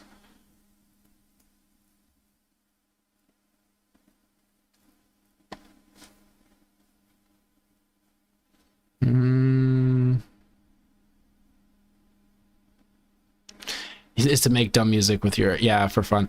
The AI could actually make pretty good music now too. It's pretty crazy, You said any conspiracies have been falling down recently. If you guys would like really good content when it comes to conspiracies, paranormal, just odd stories, I highly, highly, highly recommend the Y-Files. We watched some of their stuff here, but they do awesome work. And recently I was watching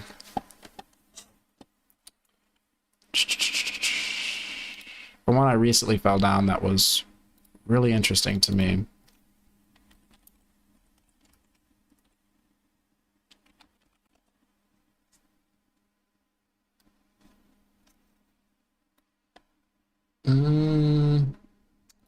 This one. Killer Patents and Secret Science, Volume 1 from Y-Files. Dude, highly recommend their stuff. They got just great production. They make amazing videos. I think he has a couple interviews with Joe Rogan out there, but the content they make on all sorts of different conspiracies and just weird paranormal stuff is really great, really cool. But the most recent one I was watching, electromagnetic field to create a lift effect. I'm just gonna have to close it. Was the one in the patent office. Apparently people patenting certain inventions and then shortly dying afterward, and the conspiracies around that. Very, very interesting stuff. I like Y-Files because they give you the narrative first, and then at the end they try to poke holes in it or figure out how true it really is. And I think they do a really good job. It's really entertaining. Highly, highly recommend. It's a great channel. Now I lost where I was. One of these.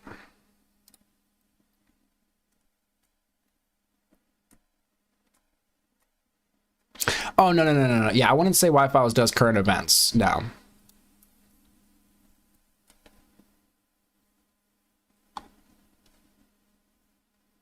That led to music warning labels on cassettes, really?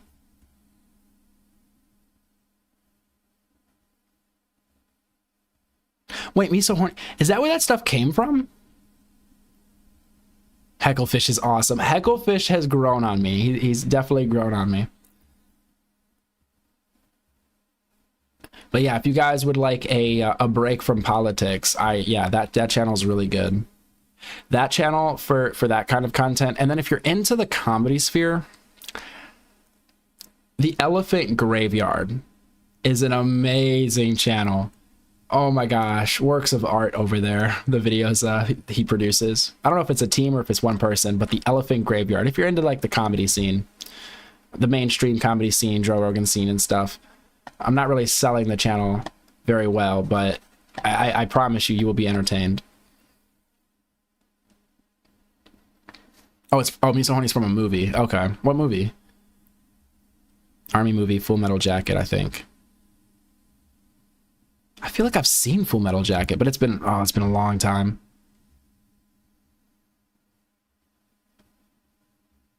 Osborne would hire fake Christian protesters to get more publicity. Oh, wow.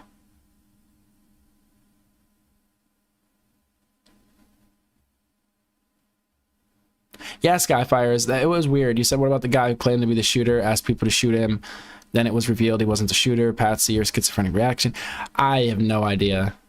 There was just a couple oddities around it, right?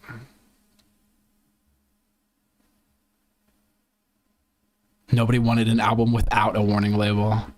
Interesting marketing.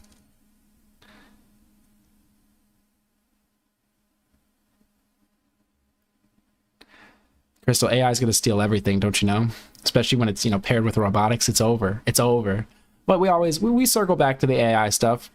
We had some stories, what was it, 2 streams ago, about people having an unhealthy relationship with AI. Yes, RangeDayBro, we have him pulled up. We watched his video earlier. I know it's making some waves out there, which is why we opened up with that, and we did talk about it. I know we're going to circle back to this at some point because it seems pretty fresh. I clicked on it. I swear it only had 2 point something million views. It's up to 3.7. I mean, we watched it earlier. I think it was like 3.3 or 3.5. So it's definitely doing numbers. In fact, he was at 190,000 subs or something when somebody sent this to me today. He's over 200,000 subs. So it's doing numbers right now. And I think a lot of people are going to end up talking about it. Now, again, there wasn't really enough in there for me to really... I don't know what to think on that. I'm sort of leaning towards the official story for now. I find what he said interesting and what he's shown interesting, but I definitely want to wait for some more information.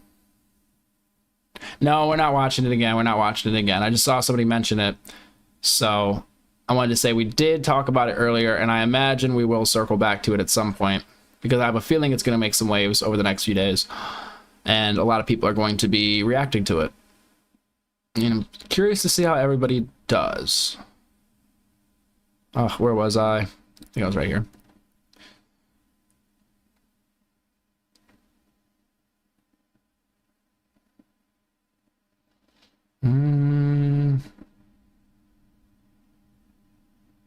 Yo, Ethos, you said you steal man a lot. So yeah, like what's not adding up for you?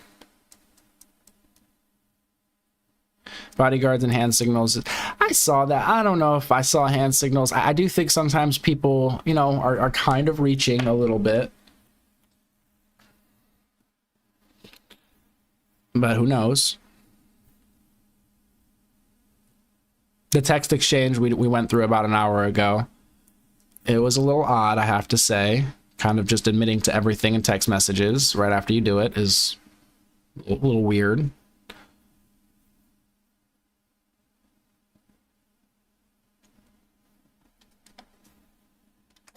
A little weird, to say the least.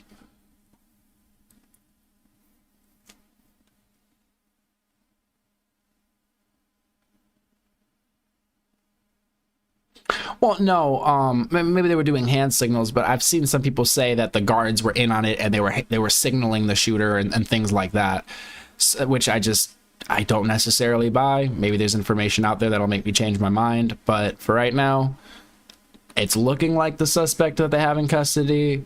Looks like they admitted to it in text, although it is weird. Somebody keeps mentioning his ring. I don't know anything about his ring or what you're getting on with that. Did his ring disappear?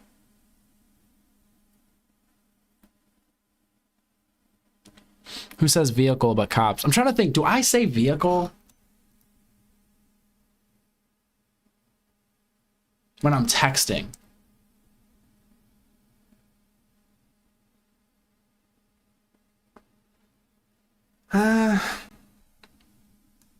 Drop point. No one says that. Okay, I mean drop point. Did it say drop point? We did just read it. Let me. I have it pulled up still. Sorry. Stuck around a little longer. Shouldn't be that long. Can't come home. Gotta grab my rifle.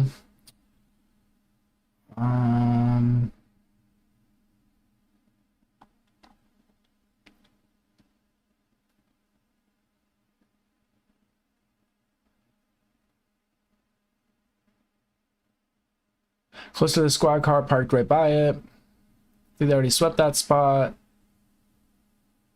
Swept is a bit, but I mean, I wish I had circled a vehicle.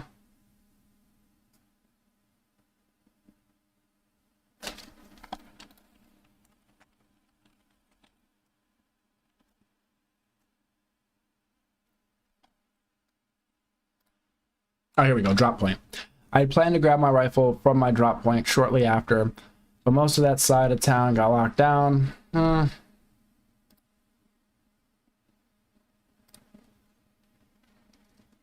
saying it's cop lingo, squad car.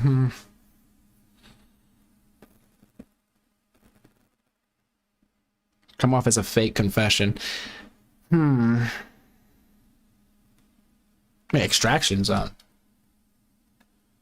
Sorry, today was the first time I actually read these.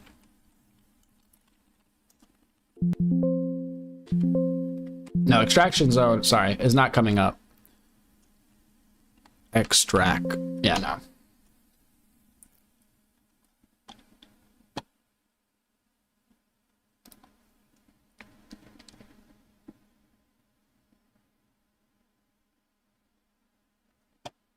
Wait, what are you talking about, Christopher? His wedding ring was his totem. He was actually awake. I'm gonna have to rewatch that movie. The wing switches fingers. I'm gonna have to. Yeah, I don't know about that one.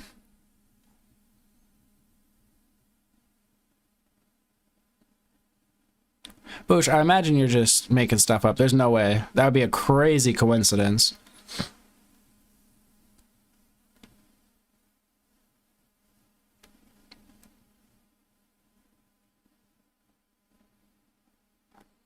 You said promise.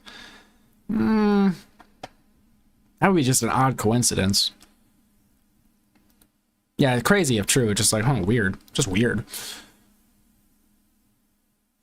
I don't know that it necessarily means anything, but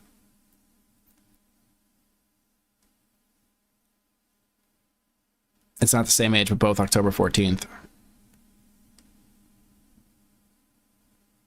You have the same birthday as Lil Wayne. Actually, I'm gonna look it up just for, oh wow, it comes up so fast. I don't know if Google's just watching me. October 14th for George Floyd and Charlie Kirk birthday. October 14th. Wow. They were 20 years apart. One was 1973, one was 1993. Both born on the 14th. Huh. Weird. Weird. Huh. It doesn't really mean anything, I guess, but just with the chances, right? I guess one in 365 or something.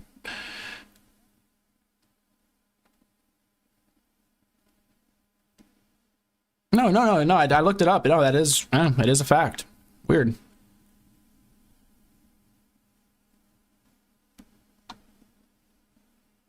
I mean, the reason it's weird is because of all the comparisons people are making. You know, I'm sure if you guys are on the internet or on Twitter or whatever, you've seen the pictures. And for them to share the same birthday while being compared is just like, odd. One of those weird synchronicities or something, I guess. Or just, you know, odd things that happen.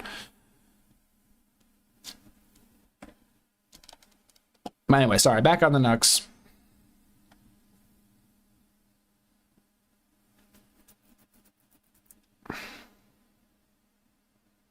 No, for the birthday reason. No, for sure, for sure.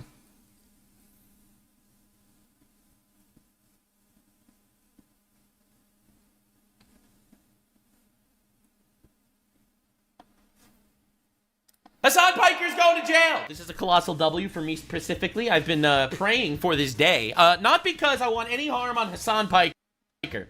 Absolutely not, actually. Quite to the contrary. I just really don't like the whole inciting terrorism in America and supporting terrorist organizations designated by America. And, you know, I really don't like that whole telling your audience to murder specific senators. Like, you know, there are things like that. Now, I have been saying this for a long time. I would argue that I am the one who popularized the let's deport Hassan and send him to jail, where we don't support him getting by another inmate, but statistically, it might happen. All right? We don't support it. I'm just saying, there is a above 0% chance this happens. Now, I made a tweet. For those of you who are unfamiliar with Nux, I mean, he's a little unhinged, right? He's a little extra with some of his stuff. I'll give him a point for saying, you know, at least we don't want bad things to happen to him, or, you know, violence or something. Although his little ending part there was, you know, a little bit aggressive, but... That was absolutely diabolical, because a lot of people were talking about it. This clip kind of went viral. Tecton actually put this clip together, and everyone started talking about it, which is fantastic. I'm sick and tired of it. Left-wingers, liberals, you need to be fucking showing your opponent's guts on there, okay? You need to be gut. And then Hassan says, how is it I can't believe a left-wing person would kill Charlie Kirk, says Hassan Piker. Gutting them. You need to be shanking these motherfuckers and letting their intestines just ride on stage. Wow. Now, I don't like clipping things out, so we are going to have to find longer clips of Hassan. You know, I try to do this for everybody, get the fuller context. I just don't watch Hassan. Like, I've tried watching Hassan. I don't know why. I really have. I think I'm subbed to him. I've tried watching his content, but for whatever reason, it's just... I don't know if it's just not my cup of tea or what it is. And I watch all sorts of different content, so it's just odd to me that I never feel like watching Hassan. But yeah, what did you say? A birthday, Destiny's beef. You know, Destiny and Hassan's beef go like, that's like ancient history type stuff, which always surprised me that they didn't get along. And then also, what really surprised me is when when Ethan did the podcast with Hassan. I thought that was like a really weird matchup. Obviously, it didn't last, but I just thought it was weird in the beginning.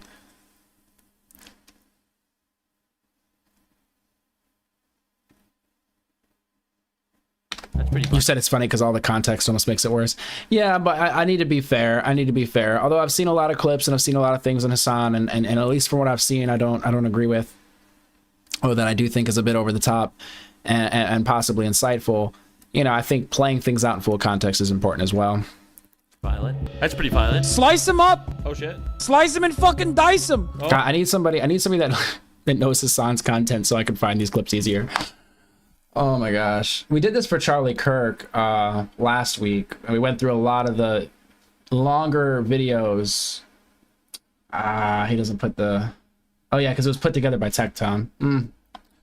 Oh, what Lord. the fuck is this? Oh my goodness. Letting their intestines just ride on stage. Fucking hell, dude. Yeah, kill them. It's crazy seeing the side by side, because we know that there's an insurgency of radical left, absolute degenerate, morally abhorrent fucks in the country, and they're being pushed by this shit, obviously. The fact that we saw thousands cheering for the murder of an innocent man means that it's a systemic problem and not just one random retard. And no, it's not a both sides issue. It's a, there are 25% of the country that literally wants to kill you and cheer when you die. This is a really bad thing.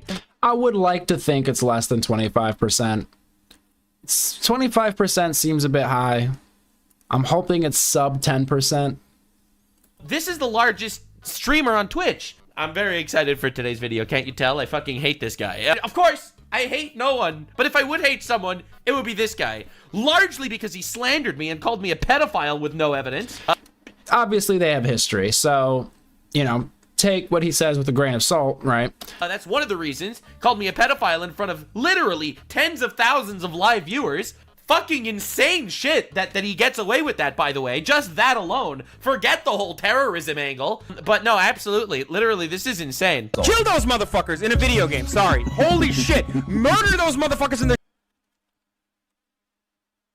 street. Let the streets soak in their fucking red capitalist bloods, dude. Largest leftist streamer, by the way, in America. Dude. Hassan Piker uses Amazon-owned Twitch.tv to call for violence against elected officials. If you cared about Medicare fraud or Medicaid fraud, you would kill Rick Scott.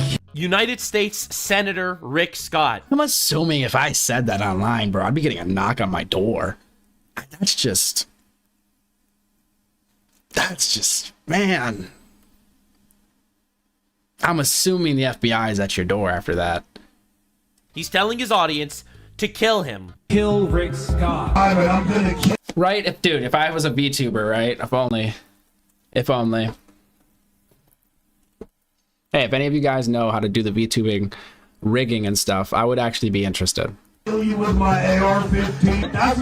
That's the type of messages they were leaving in this dude's office, and he's resigning. Like, he's literally last current. He's talking about how threatening people's lives is good because it'll make them resign. He wrote about this, and it was a great video where you talked about, someone has to do it. Someone has to do it is a euphemism for killing President Trump, by the way. See, when I say that, everyone knows exactly what I mean. Which is, I think that shows that there is a lot of anger, a lot of resentment. And literally fuck these people, by the way. They want us dead. All right, let me just remind you, they want us dead, and he's trying to make sure that happens. And this is another reason I tell people, careful with that celebrating people's death, because if you're celebrating this person's death, and a lot of people support that person, then it's not that large of a leap to assume, well, if they're celebrating him dying and I share similar beliefs to this guy, then does that mean that they think I should die and they would celebrate my death? And I think that people don't realize that, like, when you're saying that about a creator or about a popular person, every person that likes that person is going to feel like, well, you're kind of talking about them and saying, well, if they died, you wouldn't care. Just saying, you're kind of making a lot of enemies by going out there and celebrating people being murdered. Happens. Untapped revolutionary potential, as a matter of fact. The CEO of Twitch, Dan Clancy, has stated that Hassan Piker is his favorite creator. Yep, true. Not a gamer himself, Clancy mostly watches musicians or talk shows on Twitch. He particularly enjoys leftist political commentator Hassan Piker, who has 2.5 million followers on the platform. I need to get my stream back on Twitch. I like the frankness and the bluntness, Clancy said. He's comfortable saying... I need to get Clancy watching this. ...what he believes. Yeah, what he believes. He said, America deserved 9/11, for example. Are you comfortable with Hassan Piker saying what he believes? Someone has to do it. See, when I say that, everyone knows exactly what I mean. So, Hassan Piker, actually, believe it or not, went a little bit viral here, thanks to largely Tectone, because he put this little compilation together. I'm really happy that I put Tectone on the fuck Hassan Piker train. I really feel like I've contributed to this movement of, we don't actually want terrorists in our country. So, Hassan Piker kind of went viral here, and Elon Musk replied to this, tagging Jeff Bezos, the guy who owns Amazon, to say, what the fuck is going on?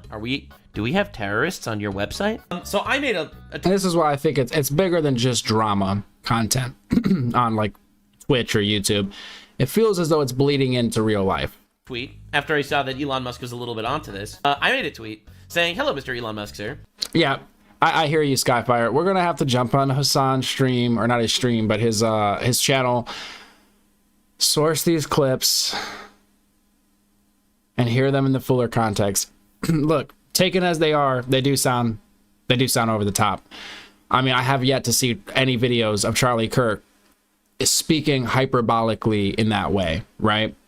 If he was speaking hyperbolically in that way, or just speaking in that way in general, I think, people saying, he was spreading hate and he was spreading violence would be a little bit more accurate. But from everything I've seen from Charlie Kirk, I don't know that that's the best representation for what Charlie Kirk was doing. If Charlie Kirk was going out and saying, let the streets run in their blood, and if you cared about this, you would kill this person, I'd be like, oof, I don't know about that, guys. It sounds like he was spreading or inciting violence. Hassan Piker called for the death of Norton, what's going on? Senator Tom Cotton, Senator Rick Scott, landlords, fascists, Zionists. When he says fascist, he made 5+ videos calling Elon himself a Nazi. Zionists, he just means Jews. That's true. He said someone's got to do it regarding Trump. Supports Luigi Mangione. Yeah, posting the blueprint for the gun that was used on either a prime minister or ex-prime minister, can't remember, of Japan in an assassination or an assassination attempt. My brain is fuzzy on the details. But yeah, that's a little crazy. Gioni refused to condemn the murder of 2 Israeli staffers in Washington, D.C., stealthily justifies the assassination of Charlie Kirk, calling him a fascist radical. He also placed terrorist propaganda videos and stated open support for terrorist organizations, Hamas, Hezbollah, Houthis, which have all killed Americans, by the way. He also said he would support an IRA-style terrorist organization in the USA to fatigue the population regarding support for Israel, because literally... Yeah, Shinzo Abe, right? You said no, he died. Is Israel first. It's the only thing he cares about. The only thing he cares about is destroying Israel. It's literally the only thing he cares about. He's, that and, getting Americans killed if they're capitalist. Japan. He's clearly protected due to his... Was it Nihon? Constant violations of TOS without punishment, including threatening a viewer's life with what appeared to be a gun, doxing the private info of his critics multiple times, uncritically reads terrorist manifestos, tells his audience to threaten ICE agents, participates in violent riots in LA blocking highways while live on stream, stating America deserves 9/11, communist propaganda, false reporting, slanders other content creators including myself, Tectone, Ethan Klein, Asmongold, and more, calling us pedophiles, rapists, terrorists, Nazis, mother killers, and the list goes on. I have more evidence. Maybe you can do something about this. God bless. And Elon Musk actually liked the tweet, which Crystal has not banned anybody today. I don't think she has. Maybe. But careful with those capitals, those capital letters. She's on the prowl. It contributed to it going a little bit viral. As you can see, 1 million people saw it. Literally everyone was put on this, by the way. Every fucking guy in the right-wing sphere liked this tweet. I'm not even kidding. People that are like large conservative content creators that I would have never expected to ever cross paths with liked the tweet. Honestly, we have a problem in this country, and that is the trans Tifa far left fucks that are straight up endorsing murdering people they don't like. It is a real issue. Real issue in the country. So I personally am really happy that a lot of people are on the fuck Hassan train. I actually very much support this because, Hassan Piker supports terrorism. And if you support terrorism, fuck you. Just to be clear, according to the Bible, if they're trying to kill you, you kill them first. All right, listen, I don't want Hassan dead, but I do want him out of the country if possible. The brutal and vicious and horrible and honestly traumatizing murder of Charlie Kirk, I think, has galvanized people to realize, yeah, there is a political movement in this country that wants you dead, and literally fuck this shit. So anyway, breaking news actually went down. Twitch's CEO is being called to justify in front of a committee, this is Congress, on the radicalization of its users. The official Congress of the United States. And this I think is going to be significant. States House of Representatives, the Committee on Oversight and Government Reform, this is breaking news from 4 hours ago, on September 17th, says Dan Clancy, the CEO... Wait, did you guys silence Long Bong? Yo, who silenced Long Bong? Yo, you hear Long Bong? What do you mean he was skating on thin ice? I didn't see any craziness from him in chat. Of Twitch. So I can't take my eyes off of chat, I swear. With his address, Mr. Clancy, the Committee on Oversight and Government Reform requests your testimony at a hearing Wednesday, October 8th, the day after. Trigger finger's getting itchy. Y'all are... Oh my gosh. Yo, Kevin Jones. I've heard some people say it was a far-right guy that killed Charlie Kirk. Where are you getting that? I've heard a Groiper. I've heard right-wing. I've heard MAGA. I have yet to see anything that points in that direction, if anything, the contrary. But I'm curious where people are getting that, because the Groiper allegations came out of nowhere so fast. I'm very, very curious where people are getting the information. The CEO of Twitch, with his address, Mr. Clancy, the Committee on Wait, you said he watches actual pirate propaganda on stream. Are you talking about the guy? Are you talking about the music video? We started to go down some of this rabbit hole a couple months ago, and it's just such a deep rabbit hole. Like, we have to take it bit by bit each stream because there's just so much lore to all of this.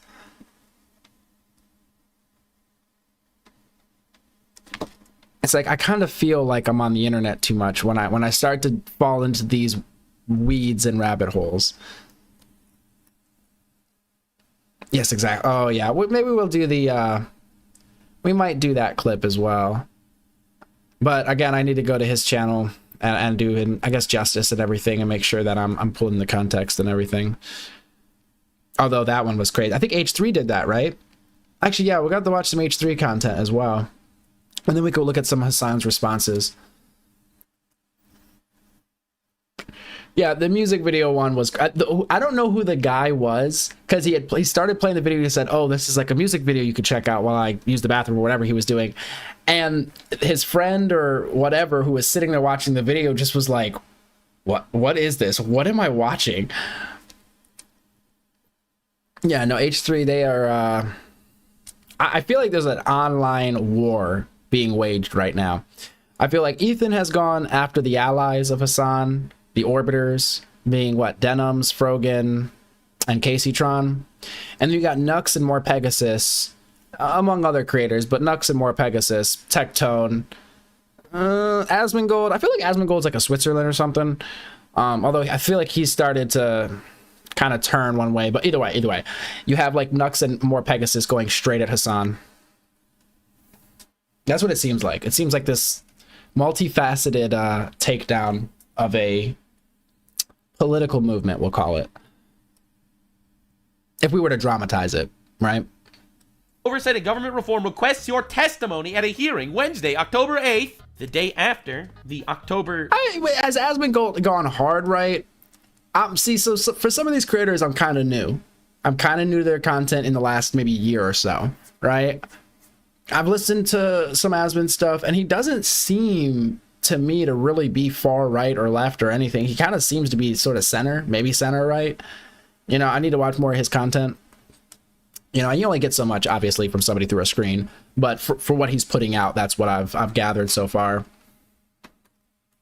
And he seemed to play rather nice with Hassan for like the longest period of time. He seemed to be trying to play, you know, safe, not safe, but in the middle, or be as fair as possible. That's just what I've gathered. You said he used to be more balanced. I think it's audience capture. Yeah, I mean, even just messing around as I do here, I could see how somebody could become audience captured. It would be a lot easier, I think, to grift and just be like a right winger or a left winger or something than it is to have like nuanced opinions. So I can see why people would become audience captured, especially if there's money on the line, right? You say this thing and people hit the like button and people send you money. You say this thing and people boo. You're naturally gonna kind of want to say this thing over here because people are showering you with praise and money. So I could understand how that's a difficult thing to fight against. But being a slave to your audience, that, I mean, might as well just clock into a job, a 9 to 5. So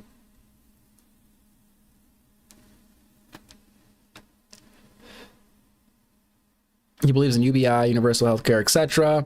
Basically, the only thing he is right wing on is immigration and trans issues. You said that's pretty much MAGA's main issues. You said, I think a lot of people think murdering somebody because of their ideas is hard right.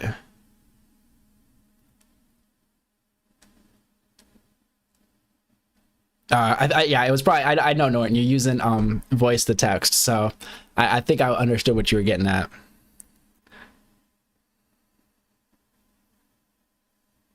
Trans kids. I feel like when it comes to the trans conversation, most people really were live and let live. This is just from my perspective, like, you know, the way I was looking at it and everything. Most people were cool with it, weren't really bothered until it entered sports and it entered schools. I think that's when people started to push back on it. And there was also the bathrooms, right? Although I think the real ones that got people kind of heated and made them kind of take a side was the sports and the school stuff. Although, I mean, I'm sure bathrooms played a bit into it.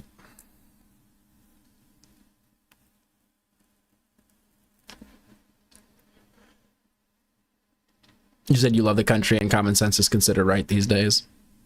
You said Asmon is also functionally retarded, can't take care of himself, and doesn't read books. I mean, I can't really speak on that. I mean, I don't know. I don't know the guy. Obviously I'm only, you know, taking in what you guys are taking in. I know there's like the memes about him being like the Roach King and him living in, I mean, squalor. I'm not trying to talk shit, but it's like, that's the meme, right?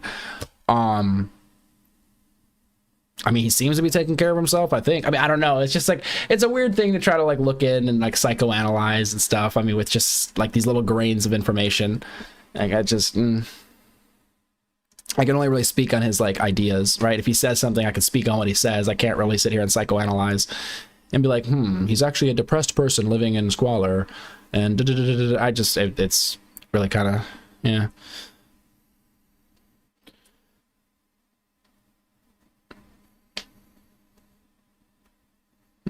Murdering somebody over an opinion is literally Germany 1940s moment. Anybody saying it's far right is dishonest. Hitler was leftist. You know, and I think we don't need to really label it as right wing or left wing. I think the extremism can come from either the left or the right wing. It is not exclusive to one side. So, and I'm glad to see people speaking out against it, though.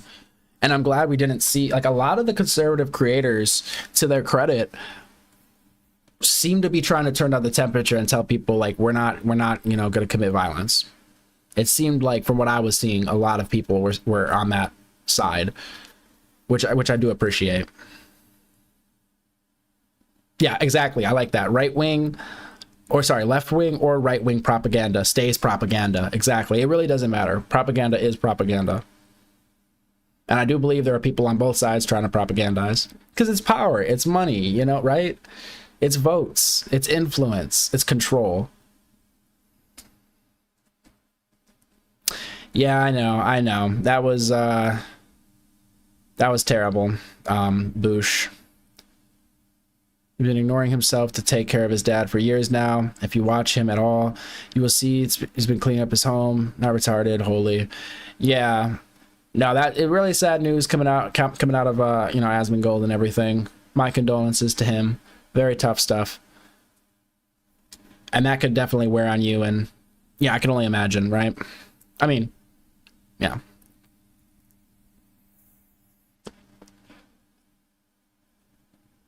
I think most people align on most values, but media and political parties benefit from dividing. I believe the same thing. I think our core principles are probably the same.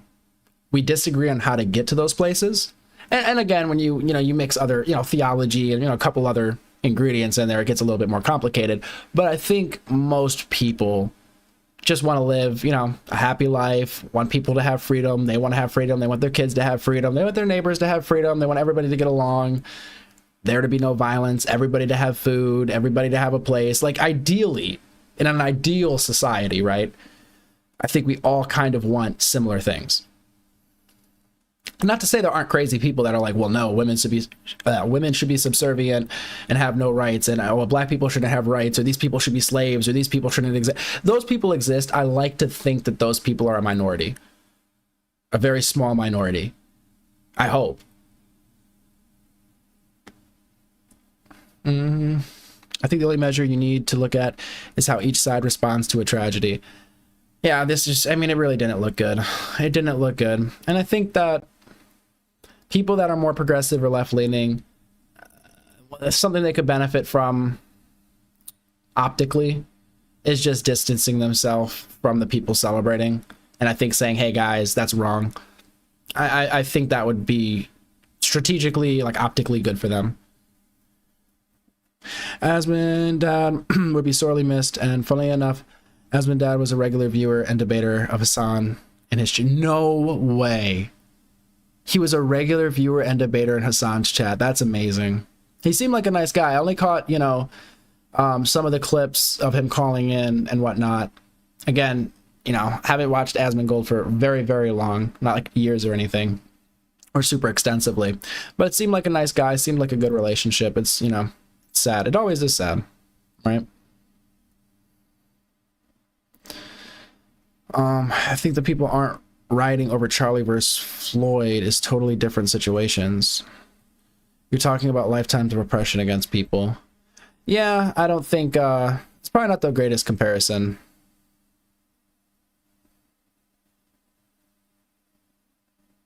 Although I don't know that the rioting was necessarily justified either, though. I don't know that it necessarily helped anything or moved anything forward. The protests were huge, right? And I think that protesting is good. But I think once you start like destroying stuff, it's kind of like, you're probably just going to bring damage to your side by doing that. So how so? Same but different. Yeah, it's the vocal minority on both sides, really. Well, and yeah, the reason is we like car crashes, right? In a way. It's like you know what I mean? Like the most provocative things are getting views. So obviously if 10% of the population's a little unhinged, that's going to float to the surface because that's what people are going to watch. That's what's going to be provocative. That's what's going to get the engagement, likes, dislikes, comments, people arguing. Then you got the rage baiters. It's, the system, the way the algorithms work. The system's really good at what it does. It's just what it does is not necessarily really good for everybody. That's the problem. The system is working. That's the problem. Oh my God.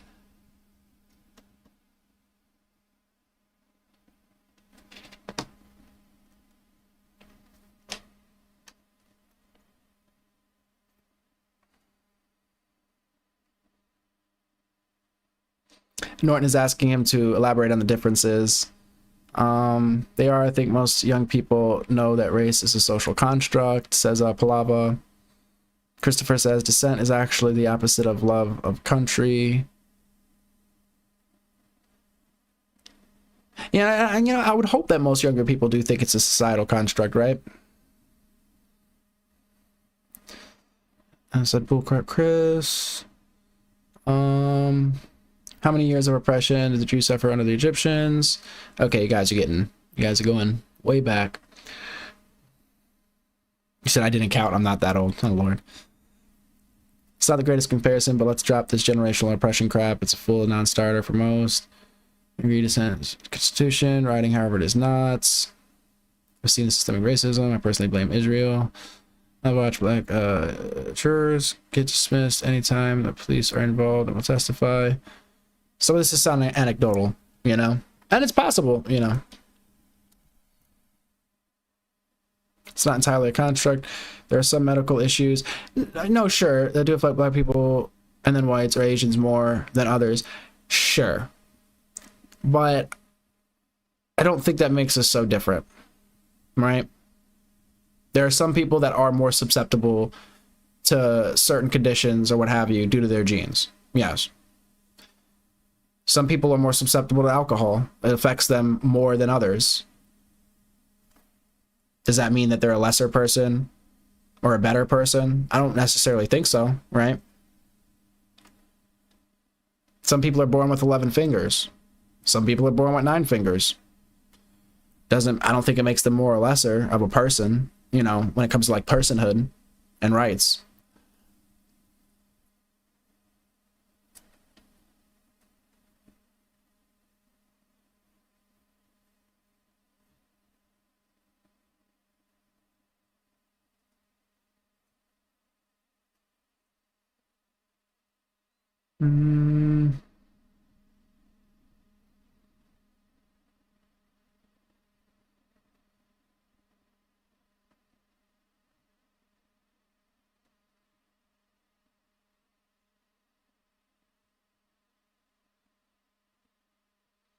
Man, the anti-Jew stuff, it's just interesting because I've seemed to have had a resurgence. It seemed like it mostly I don't want to say disappeared from the internet, at least mainstream internet. I didn't see as much anti-Semitism. I think when I was really young on the internet, I saw some. And then mid-2000s, like 2010s, I didn't see any. And now it's just, there's such a... I've just never understood why people have an issue with Jewish people. I've never had, I don't even know if this is probably not the time to get into it. This is probably not the time to get into it. It baffles me. It really does. But how about look, is there a group of people controlling and pulling strings behind the scenes? I think there's probably multiple groups of people, right? There's probably multiple powerful people and groups of people that are powerful that are pulling the strings. Some of them are working together. Some of them are maybe working against each other. They're all working, or most of them are probably working against us, or just don't really consider us too much. I don't think this has to be a Jewish thing, right? I don't think it has to be a religious group or a gendered thing. It doesn't really have to be ideological. I feel like there's like different classes of people, right? And when you reach like billionaire or whatever's above billionaire, you're just in a different class of people, right? This isn't to say you're better or worse. We're just talking about like economics here, right? And I mean, when you're at that level, you don't really have to consider the people as much, right? You should, right? I think you should. Like, man, if I had $1 billion, I would be very charitable, I think, right? What am I going to do with $1 billion? That's lifetimes and lifetimes worth of money. My kids will have money. My grandkids will have money. My great-great-great will have money. I would be, I think, a rather charitable person. But some people want to control everything, right? And if you have a lot of money, it makes it a lot easier. So yeah, there's probably a lot of different people trying to pull the strings. I almost feel like this whole, oh, the Jews are controlling everything, is almost a psyop from the elites to get people to be anti-Semitic. It's like, oh, there's somebody pulling the strings. And you're like, well, who's pulling the strings? And then they're like, Jews. And then it's like, well, that's anti-Semitic, so we're not going to listen to you. When in reality, there are people pulling the strings. It's just, it has nothing to do with whether they're Jewish or not. It's really, it's on a different level. But they basically discredit the idea of there being people pulling strings because they're linking it to like race or religion or something, right? I don't know. Maybe I'm crazy.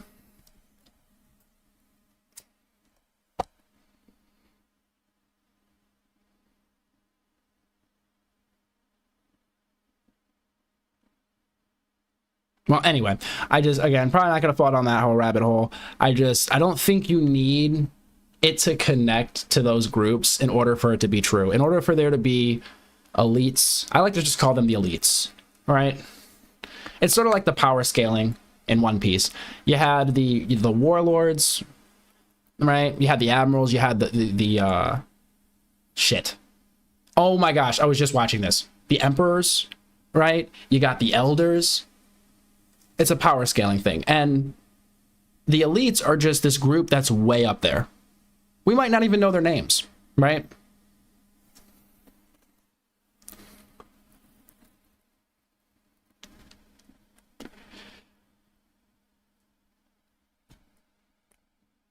No, I'm crazy, but I'm not wrong. Exactly.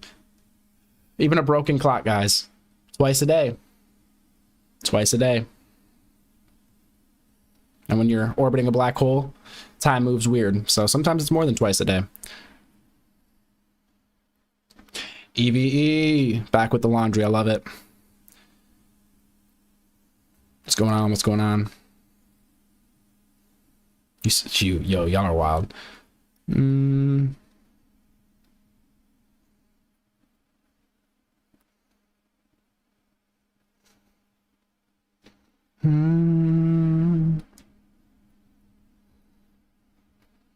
We are the cattle. It isn't about money.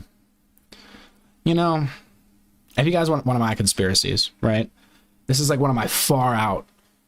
I kind of think about this and I worry about it a little bit. I don't know if it'll happen in my lifetime or if it's something I have to worry about, but you have artificial intelligence and you have robots getting better and better. You pair this together, all of a sudden you have robots doing household chores and whatnot. Eventually you have cars driving themselves. Eventually the restaurants are all, just fully employed, or I mean, I guess there's nobody employed. It's all robots, right? And eventually every job gets taken because the robots start to be able to do everything that humans could do, all the way down to mining for resources, right?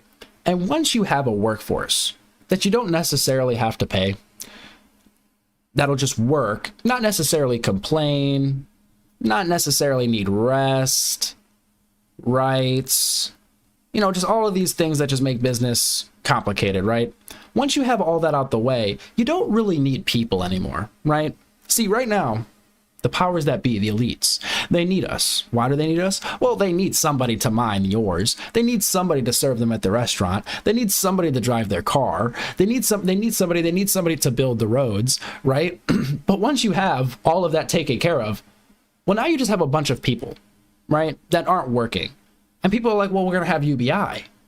I'm thinking to myself, you really think with the way that resources are structured currently, right, where it seems like money funnels up and the rich get richer, you think that that's going to turn into a bunch of people staying home and getting paid to do nothing?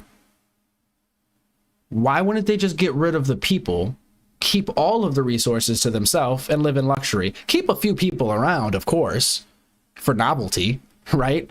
You know, go and get served by a human or something, right? It'll be a novelty. But you don't really need all the people at that point. That's like my sort of like grand conspiracy, what I'm worried about. Like, I don't know if it's going to be a my lifetime kind of thing, but I'm just like, yo, that's kind of a scary thought.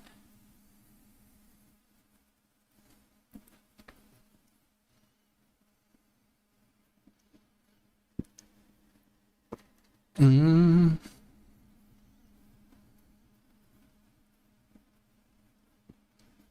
said some people are like, you guys are sleeping on the robots, man. Oh my gosh, this is always what happens. I get so off topic.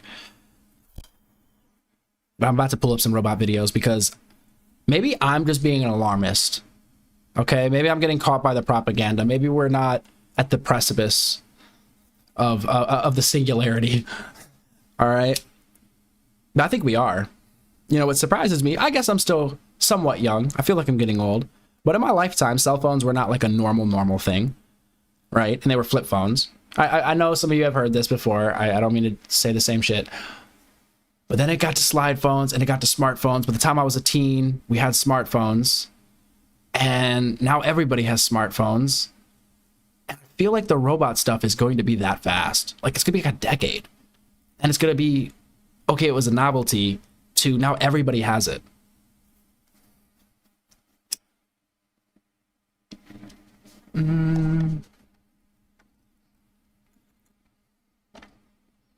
Oh my god, they're gonna put DMT in the water and brainwash us through 5G. Please tell me more. Yes, and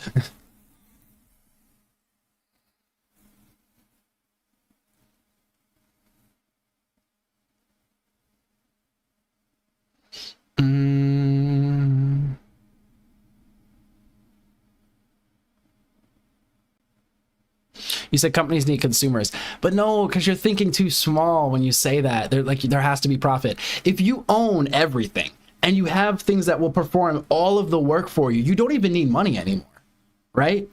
You just divvy up the resources amongst 1,000, 100,000, 500,000. It doesn't really matter the number because you're taking down 8 billion people, right? If you go down to the world population of 100,000 or just 500,000, you're getting rid of most people, and then you just divvy up the resources. You don't even necessarily need money. I'm just saying, if you own everything, you don't need money.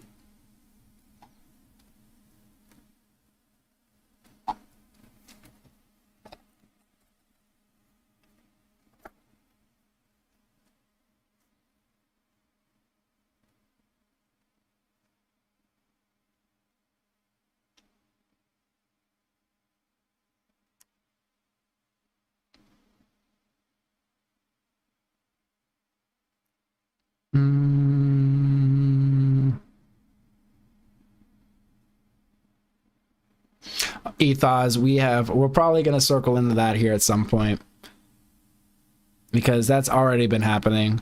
There's been a lot of weird AI stories that have been coming out.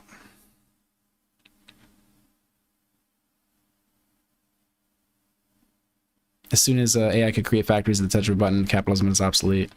Yeah. Too many people is bad for everyone. And this is the propaganda. Dude, they're going to start pushing. Look, this is how you're gonna, this is going to be the red flags. When they start pushing for things like MAID, that thing in Canada, medically assisted, like ending yourself. When they start pushing for not having kids, like things like that, you start to see viruses pop out of nowhere and just start taking people out just more and more often. AI is already causing relationships issues. A man married his AI. A few others have other. Yes, there was a guy that I believe left his wife and kids. We were watching some of these videos. It's crazy. I didn't realize it was going to come on so fast, right? Like, holy crap. Like, it's coming on fast. These companies know what they're doing. Dump money into those AI girlfriends and boyfriends. Listen. I'm telling you, that is so... They're going to make so much money off of that. Oh, you want to talk to your girlfriend? Well, make sure to pay the subscription. You want to talk to your girlfriend more? Well, pay for the premium subscription. You want a video chat with your girlfriend? Well, you're going to have to get the highest subscription that we sell.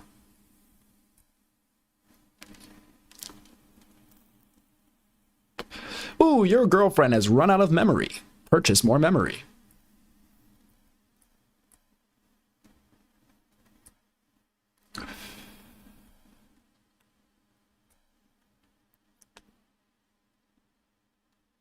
Wait, Grok has a companion option today? Stop it. What do you mean by companion? Like an assistant? Like an assistant, right? Hold up. I'm gonna pull up Grok. We're investigating. I know we're falling off of the topic, but these things happen. Where's Grok? Oh, there it is. Okay. I'm in Grok. Do I have to pay for it? I don't know if I have an X subscription.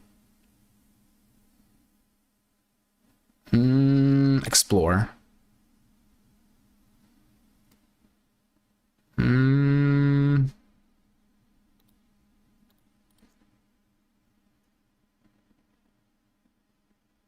Don't forget about the, yes, that's right. The Pentagon actually researched implementing a bomb to turn people again. Stop it. That sounds like a very juicy conspiracy. Anti-subscription. In Black Mirror, his girlfriend's subconscious was put into a robot. Guy had to get plus, then plus plus. Yeah, exactly. And shout out ads. Oh my gosh, when your partner is being used to advertise to you in very, very subtle ways. Oh my gosh. I don't know if it was beta, but I mean exactly what I said. Let me just ask Grok, do you have a companion mode? Question mark. All right, now Grok, according to Grok, I don't have a specific quote companion mode labeled as such, but I can adapt to be as friendly, supportive, or conversational as you'd like. Think of me as a versatile sidekick. Whether you want deep insights, casual banter, or something in between, I'm here for it. Just let me know how you'd like to vibe, and I'll roll with it. What's on your mind? So, according to Grok, hey, it might have been a beta, guys. It might have been a beta. Grok was like, listen, I don't got it, but I'll entertain.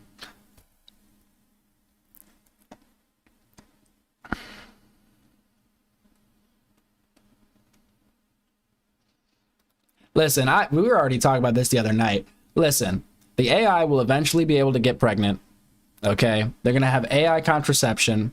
I wouldn't be surprised if they had AI abortions. Okay? I feel like this shit is going to get so wonky and so weird so fast. I know, it sounds crazy. It sounds crazy. All right? But there's a lot of things that 10 years ago or 20 years ago would have sounded crazy. Okay? People are going to start being like, oh yeah, I have 3 kids. And then they're going to pull out their phone. You're going to think they're going to show you a picture of their phone. No, they're actually showing you their kids. I could be wrong. I could be wrong.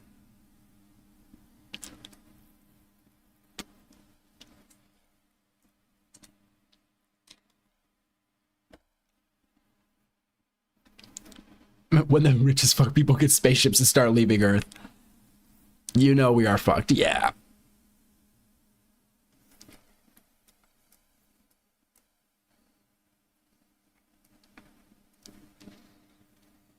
But where are they going to go? Earth is a beautiful place, you know? I know we want to build outside of Earth. I think we should. I think we should expand. It's going to be fantastic. Let's go to space, the final frontier, right? Maybe. Who knows? But, you know, the Earth is beautiful. We got to protect the Earth, okay? I'm not like a hippy-dippy dude necessarily, but this is our home world, okay? Even if we colonize the moon and Mars and everything else, this is, you know, square one. We got to protect this. I don't know if they're going to find a place as wonderful and as accommodating as the Earth. I feel pretty comfy here. I often forget that I am just falling towards a ball of gas in like the emptiness of space because the Earth is so comfy. It helps me just forget about that. We gotta protect yourselves. Yo, you're stupid.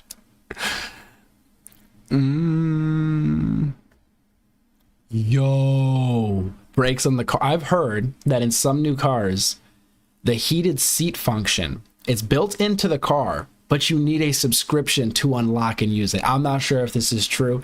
It sounds so mind-boggling to me that you could have the actual components in the car, but you cannot use those components unless you pay a subscription. So they just sit there dormant. That's just no. I don't know if I could bring myself to even purchase a vehicle like that, just on principle. You'll be right back. You hate the acronyms. I guess it's better than using Adology, baby. I don't know. We are just stardust. I love it. We definitely have separate subscriptions for each.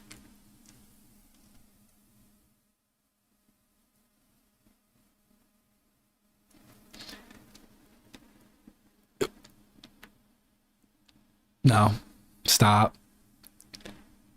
For each Orphits, all price definitely sex positions will be DLCs.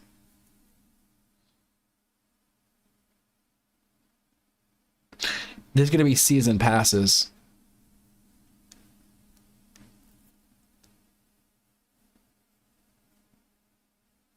Look, guys, I mean, whatever works for you, okay?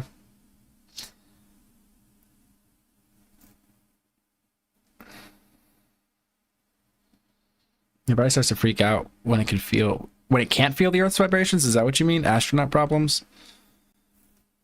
Yeah, something tells me I would probably feel weird if I was on the moon, like looking back at Earth. Gosh, I can't imagine being there, looking back. That feeling you must get. Oof, I couldn't imagine. Anyway. Calls will become the same. It'll be the same as video games now. You get the bare basics, and you purchase skins or add-ons. Oh my gosh. Yo, the brain chips. That was one of my bigger worries, was the brain chips. With the Neuralink and whatnot. There's a lot of money being poured into that stuff, and I think that's like the next frontier. But give me 1 second, a phone call.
People just love to call me and be like, what you doing? And I'm like, you could see what I'm doing. What are you talking about? Like, you could see what I'm doing. You guys could all see what I'm doing. You could just tune in and see what I'm doing.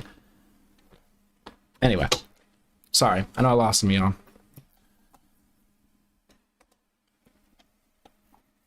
All caps. Careful. Crystal might find you. Yeah, I was on the phone.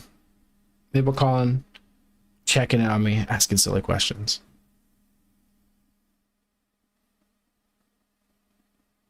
Hey, appreciate you, Ethaz. Yeah. This is the black hole. Be careful. If you get too close, you'll be sucked in. Yes, the robot overlords were calling me. That's probably what it was. They didn't like what we were getting on. And then there were 3. Yes, this stream collapsed very quickly. Might have to come back for another stream. Maybe another break. What time is it? Okay. I don't know. Maybe we could do a late night one. For some reason, when I start things at 2, 3 a.m., it pops off. It's crazy. Like, I'll be having like 500 or 1,000 people in here, and I'm like, what the hell's going on? Why is everybody up? Obviously, it's different parts of the world and stuff, but this is the comfy, cozy hangout now. We didn't really get too far through the next stuff. We've basically dipped our toes in to Hassan and Twitch. We're gonna have to do a deeper dive on that. I'm actually gonna have to source some Hassan clips in full context before and after to see to just make sure we're putting him in the fairest light, right? We got to steel man his position. So I'm gonna actually take some time to probably get that together. But again, I'm just really interested to see if some of these clips are gonna be played at the hearing. That's just going to be wild. Because it kind of, if the CEO's there, it's going to kind of force them to take a position publicly on it.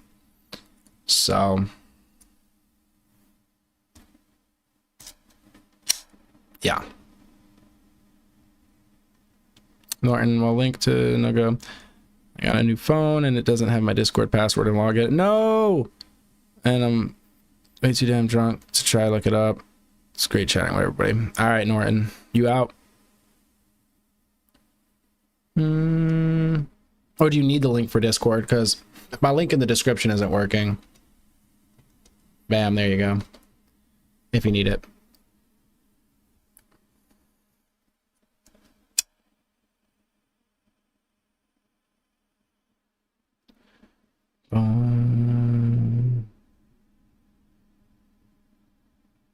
He could have at least left us with some tunes. Yeah, I should have done that.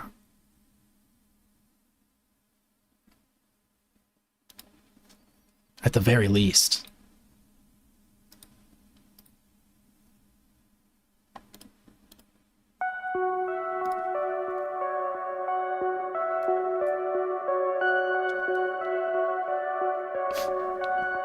Joe. Long Bong found Joe.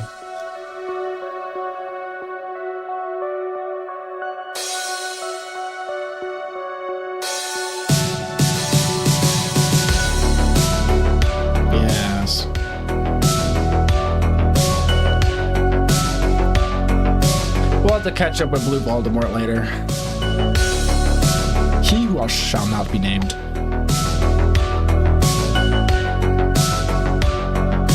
Well, let me just make sure to do my due diligence. Though we didn't get far, if you liked his content, that's Nuxnor on YouTube. Check out their content. We watch all sorts of people. Some of them are blue.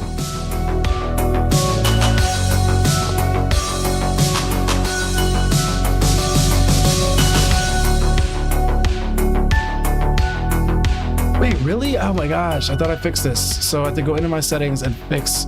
Okay, so you might have to, you can't copy paste it? Because people, all right, hold up. I'll go on my settings. Wait, there's what? Oh, hold up. There's a stream that has a bot that does a trivia every 5 minutes for points. I'm gonna look into that. My bot game is a little weak, I'm not gonna lie. I just kind of set up some random things for Nightbot, but we definitely need to get some more games in chat. I think that'd be fun.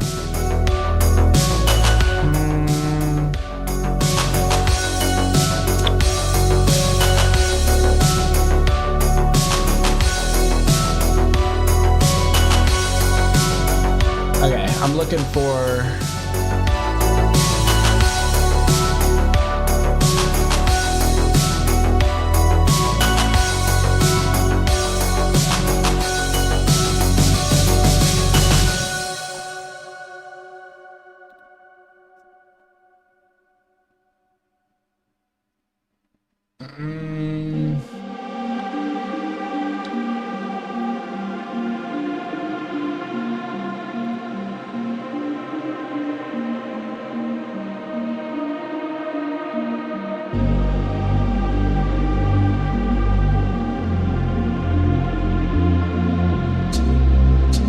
Oh my gosh, I cannot find this setting.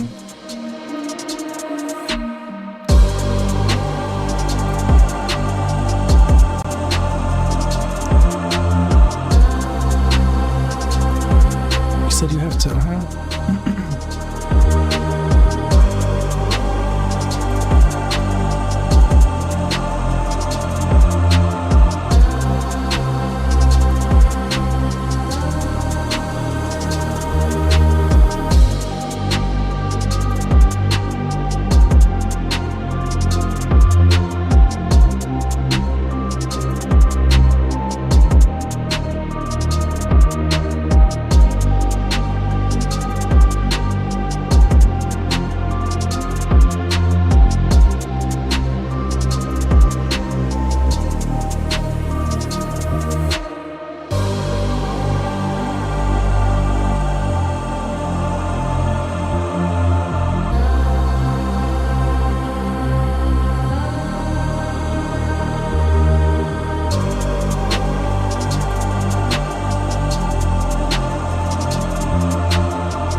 I'm looking.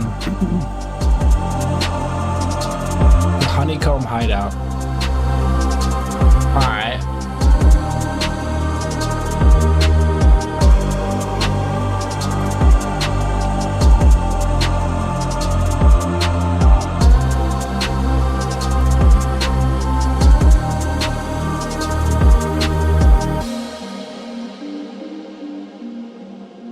Okay, I'm not finding them, but I'm gonna circle back to that. Let me try to figure out these settings.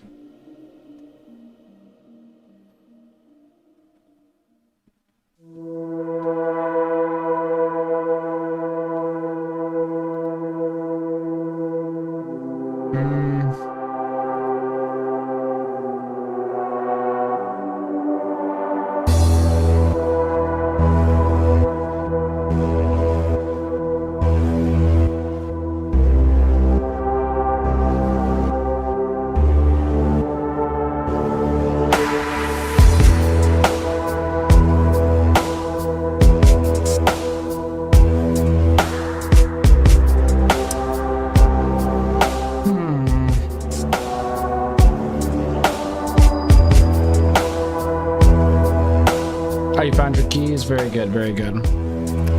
Check your pockets, make sure you got your keys and your phone before you guys leave, alright? I don't need people knocking on the door in the middle of the night talking about, oh, I forgot this, I left that.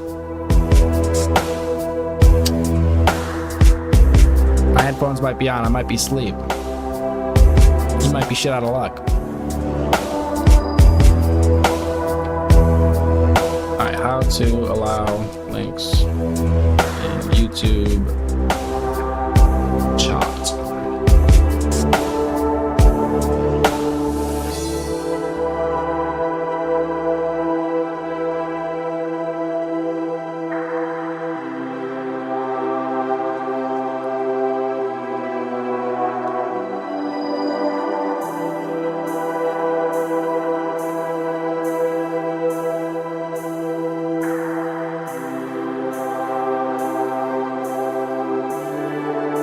Creators can share links with their audiences on YouTube, but only certain kinds of links are clickable. Use this page to understand which kinds of links are clickable and find other helpful resources. To reduce spam and scam attempts, URLs placed in YouTube Shorts comments and Shorts descriptions are non-clickable, which I think this might fall under because of the aspect ratio and it being alive. I could be mistaken.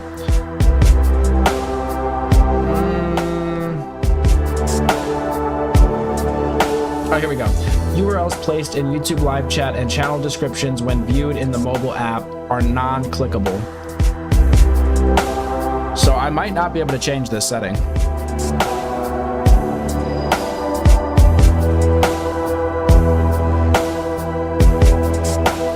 Yeah, I mean, I want to get it right, because that's frustrating if you can't click the link. I swear I've seen places where you can, so I'm gonna have to investigate that further. I thought you could just copy paste it into the URL though, but I should have it in the description, which you should be able to click that one at least. If not, it should be on my page somewhere. If not, then I'll make sure to post it on my homepage.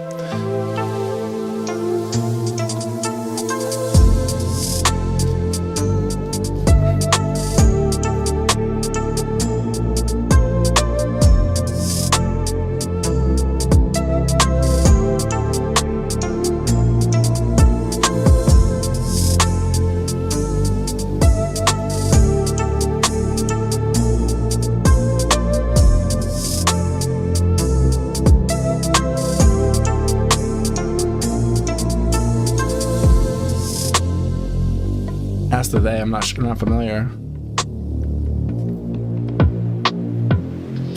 If your car was AI, you wouldn't need keys.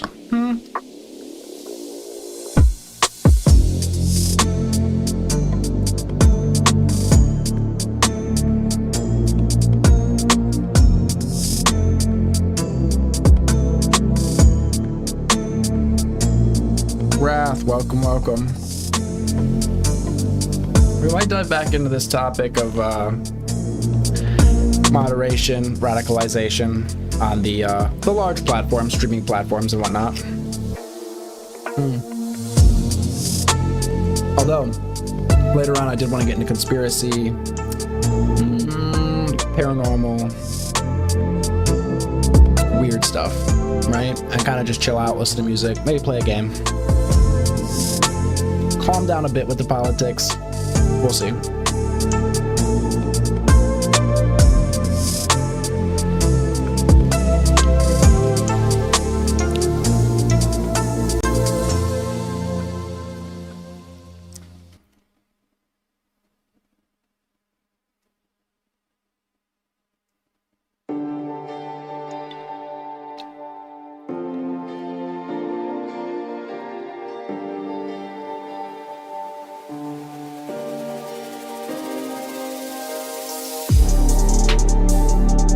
How many of y'all are catching Jimmy Kimmel tonight?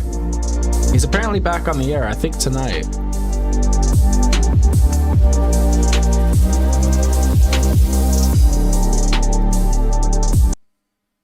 I should turn that down, it's like blowing my brains out here.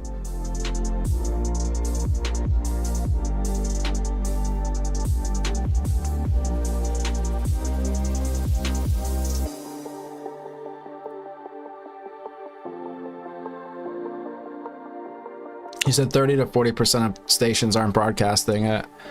Is it that many? I heard he's banned from Seattle and Portland, which is ironic. Wow. I want to say it was Sinclair that said they weren't bringing him back on all their networks. I could be mistaken. It could be Nexstar. I think it was Sinclair. Oh, you said Sinclair said they won't. Oh, there we go. There we go. Said they won't air Jimmy. I mean, is it posted to YouTube or online? I mean, can you just get it online? Nexstar said today. Oh, okay.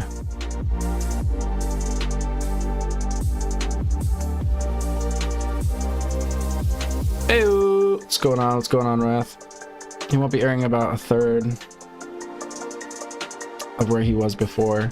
How do you guys think he comes out? Are we getting an apology? Are we getting a retraction? Is he just gonna is he gonna double down? I can't imagine he'll double down. He got his lick, right? And now he should probably just play it cool. But I imagine he's gonna have a monologue that, well, a lot of people are gonna be listening in for, so if we could catch it tonight, maybe we will.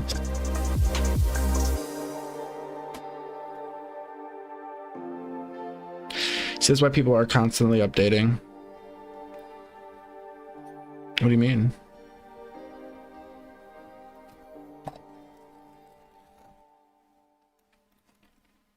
Let me see.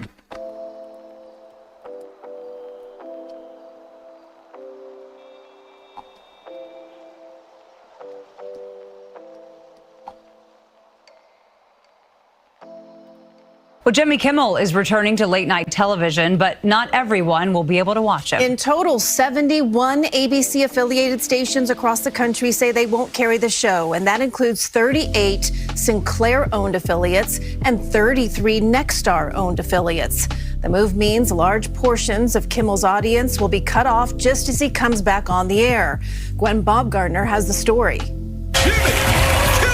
The late night show host will be back on the airwaves tonight, nearly a week after ABC's parent company Disney suspended him for saying this.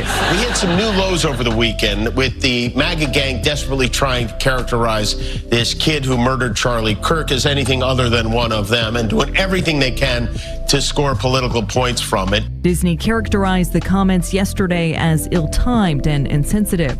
But the company said after having thoughtful conversations with Jimmy, we reached the decision to return the show on Tuesday. The suspension drew protests over free speech, with Democrats and even Republican Senator Ted Cruz lodging complaints about FCC Chairman Brendan Carr, who suggested Kimmel should be suspended. That's right out of Goodfellas. That's right out of a mafioso coming into a bar going, "Nice bar you have here." Yeah, we listened to all that earlier. There you go. Double down, though? I don't know if he's going to double down. That just seems to be pushing it. I imagine he'll make a little joke and then just try to push forward past it. Information is warfare. I think so, actually.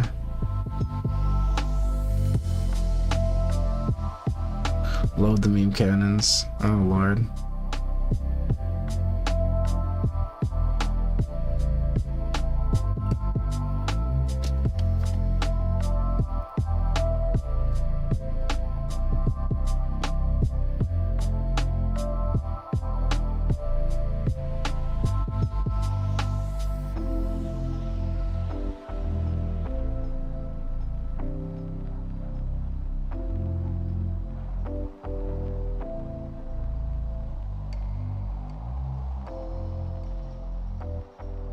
Sorry, now I'm just clicking around. I'm curious about something.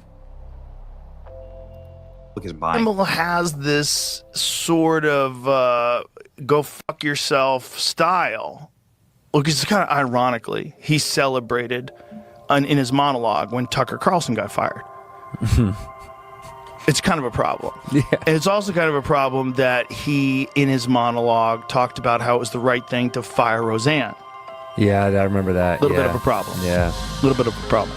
Also a problem that he thought the unvaccinated, he made a joke about the unvaccinated people shouldn't get hospital care if there's people who are vaccinated that need that room. I think the joke was, oh, vaccinated person who's had a heart attack, come right in here, sir.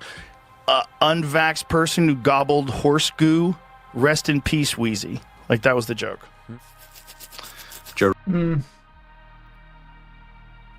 That's what it. I was clicking through clips here. I saw that. I was like, wait, what did he say?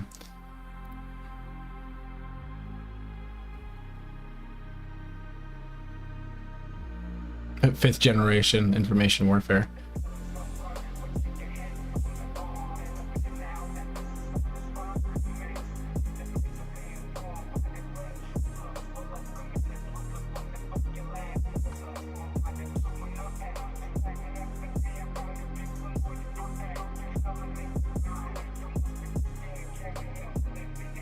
This is a spiritual fight for the soul of America.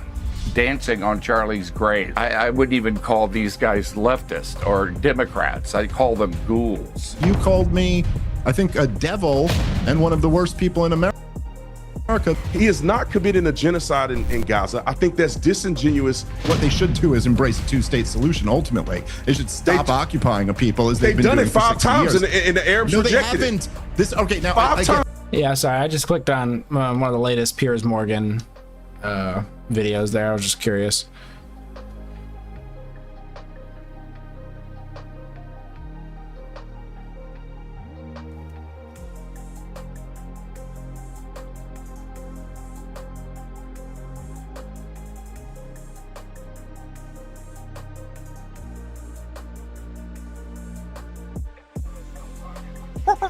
The Joe.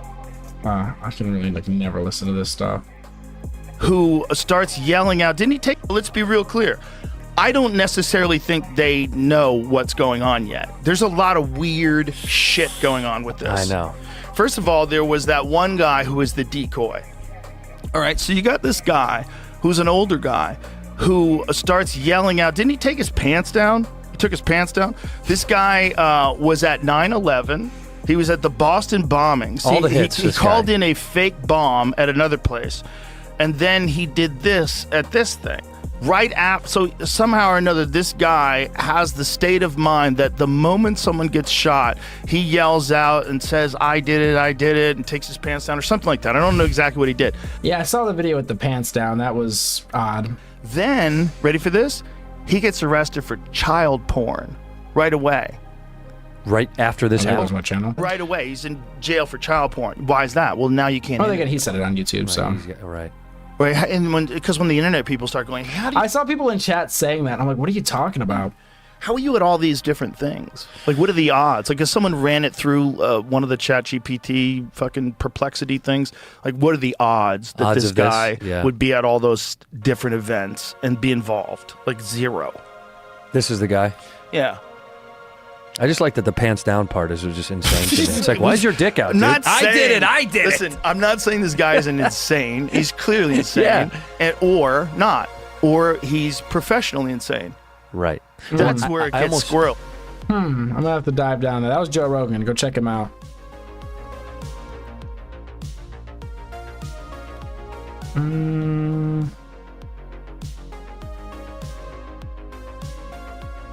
What are they having hearings on in C-SPAN?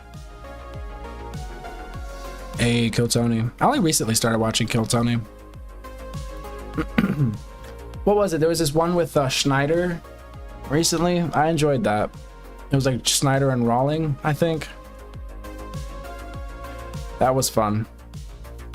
And if you guys are fans of Kill Tony, you've got to know who Elephant Graveyard is. Check out Elephant Graveyard on YouTube.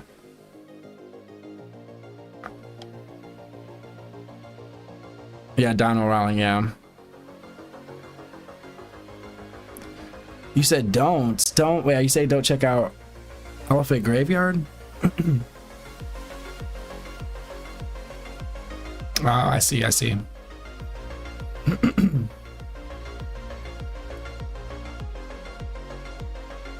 Rapture for the believers that... Oh, don't want conflict. Okay, gotcha. You were talking about that. Yeah, I keep seeing people mention the rapture. Did it happen?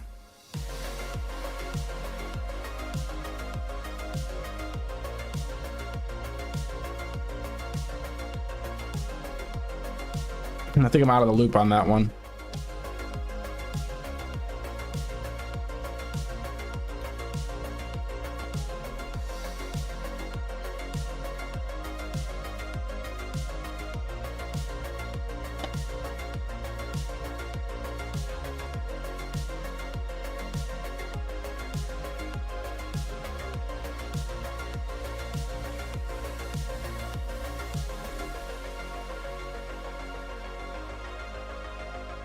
Yeah, no breaks.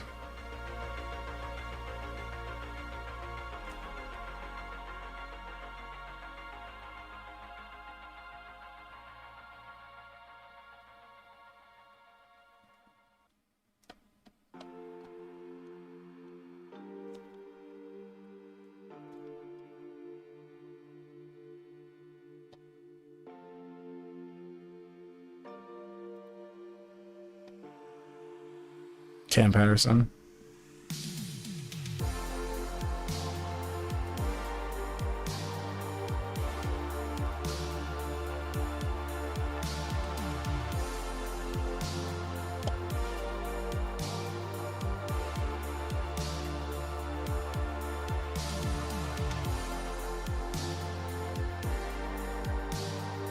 I believe this The past 5 years Then in this just- country has been crazy. But the reality So is, then- until so conservatives then why did you have say to that to your co-host that Trump deserved the bullet? Andrew came prepared.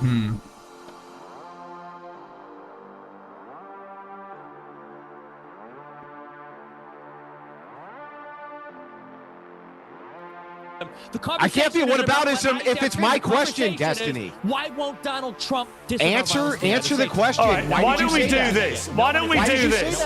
Piers Morgan knows that.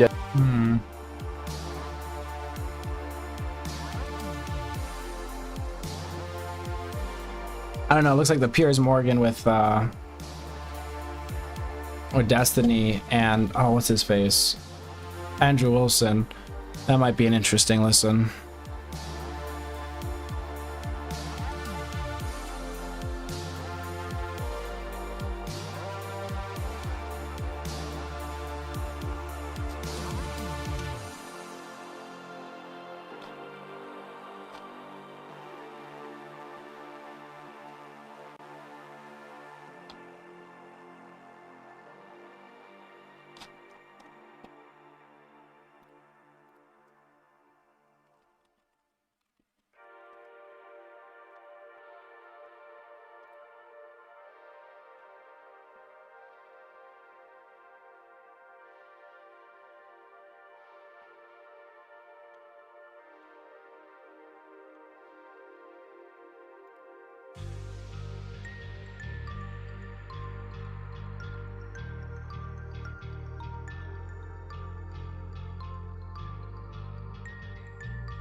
You guys familiar with Too Lazy to Try? Too Lazy to Try. Definitely check him out. Sorry, I'm just like scrolling and I saw his stuff and I'm like, oh, you guys would probably like him. The George Costanza of YouTube.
Moving on, there are over 1.5.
had an interesting day, I think a very productive day. And we're now Trump met with Zelensky again.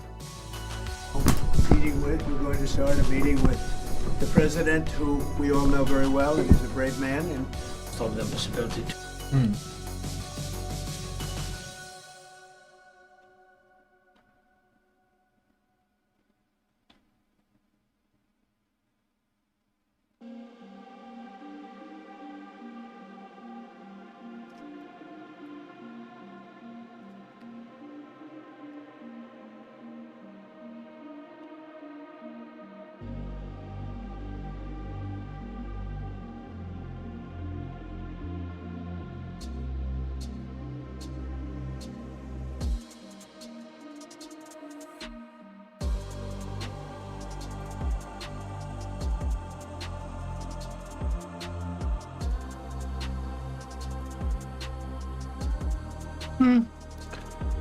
Yeah, I'm not gonna lie. After he said don't take Tylenol for like the 10th or 15th time, I was like, okay, I understand.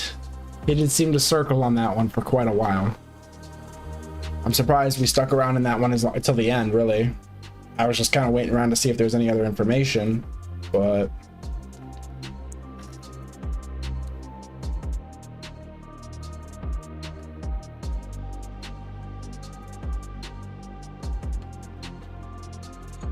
I didn't see her call the UN.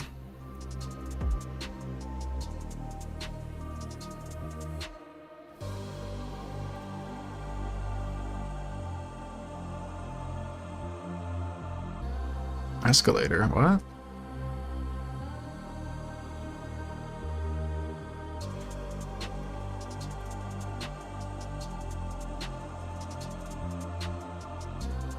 Alright guys, look. It's been real, it's been fun. Y'all sit and chat. I think I'm about to kill the stream though, for a little bit. Take another little break, and then come back for like the late night stream. Do some chores, do some errands. And then settle in, I don't know, for like a more cozy stream.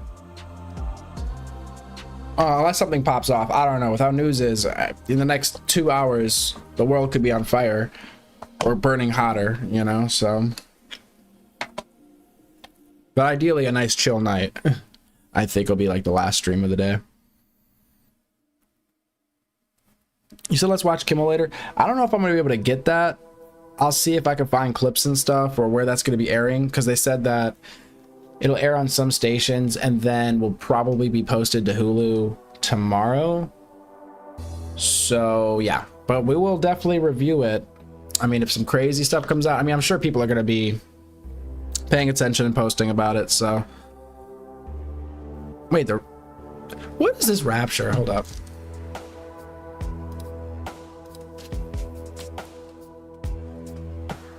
All right. What's going on here?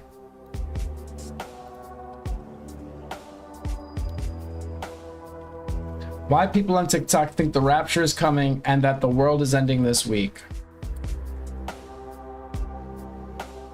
A South African pastor says Jesus Christ himself delivered the news. This is coming from Yahoo News.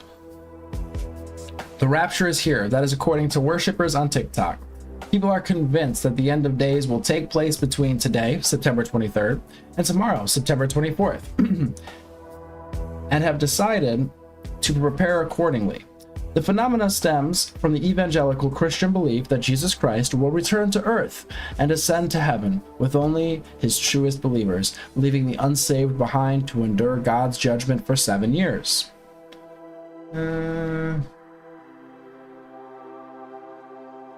Okay, so that Jesus Christ told him that is when the world is ending, September 23rd to 24th. While predictions of the world ending are anything but new, Christians on TikTok who come across Malakalo's sermon seem to wholeheartedly believe him. What exactly is Rapture Talk? It's a corner of TikTok where users are posting videos of themselves either discussing or preparing for the end of the world. Christians on TikTok staunchly believe that chaos will erupt on Earth when they're swept up in the clouds with Jesus Christ. Leaving Earth, according to Christians on TikTok, is a glorious occasion and a great honor. All right, I think I got enough. All right, guys, listen. I'm gonna try to make sure this stream is live before 11:59 p.m. If the rapture, well, descends upon us, and we can't miss that, right? So you're gonna have to tune back in and see it here first, okay?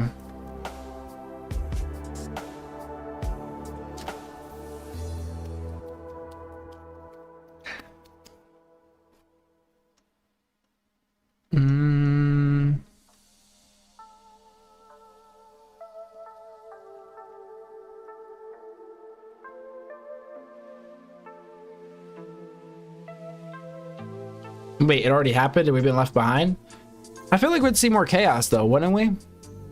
Because if a bunch of people disappear, I feel like, you know, we'd notice that pretty quickly, right?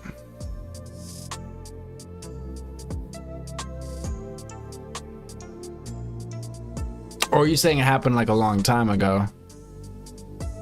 You said definitely not, maybe on the 25th. What?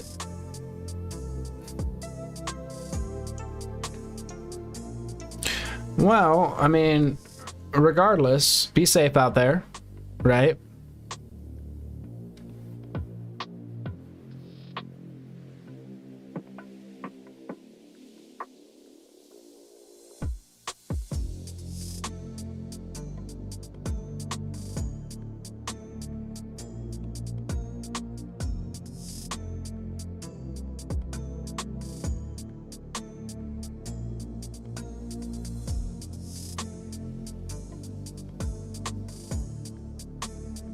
The dead will rise first and the children.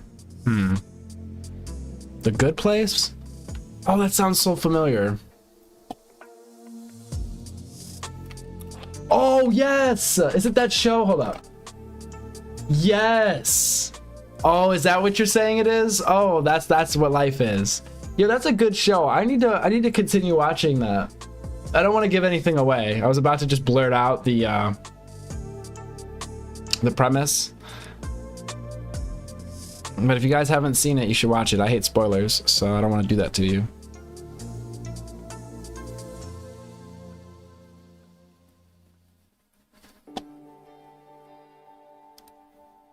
But I did enjoy that show.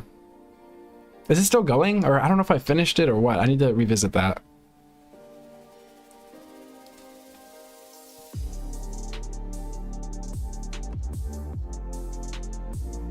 See, this is why I need to be on TikTok more, because if it wasn't, I mean, for you guys mentioning it here, I would have never seen it because I'm not on TikTok, and I won't even know that the rapture is happening tonight/tomorrow.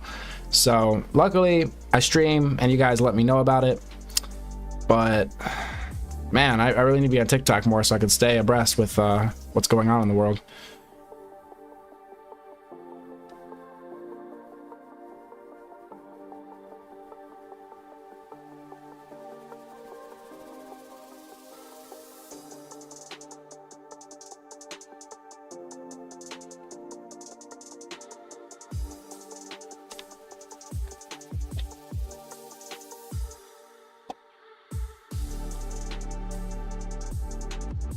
Wait, is it the trumpets in the sky? Is that associated with the rapture? Because that'd be really freaky if tonight we just start hearing like trumpets. I'd be like, ah, shh.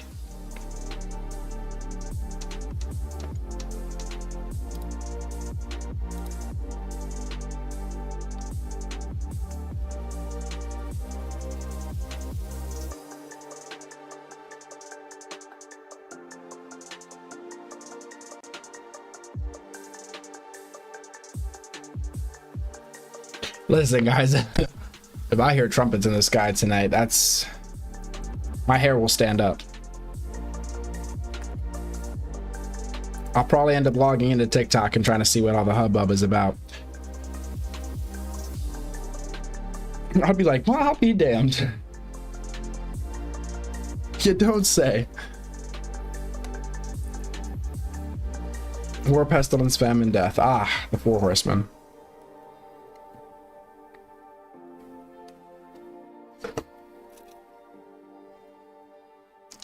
Needless to say, I'm not too worried about it, right?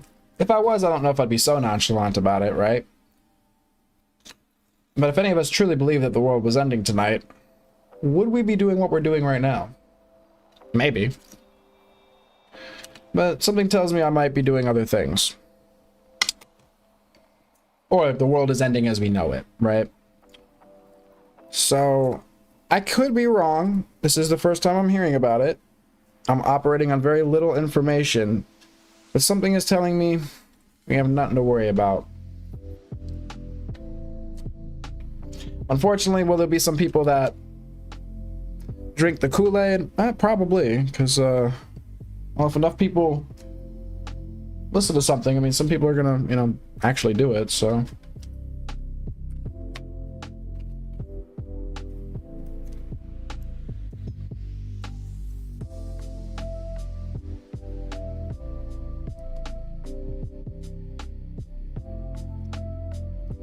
Said nobody knows what we'll hear.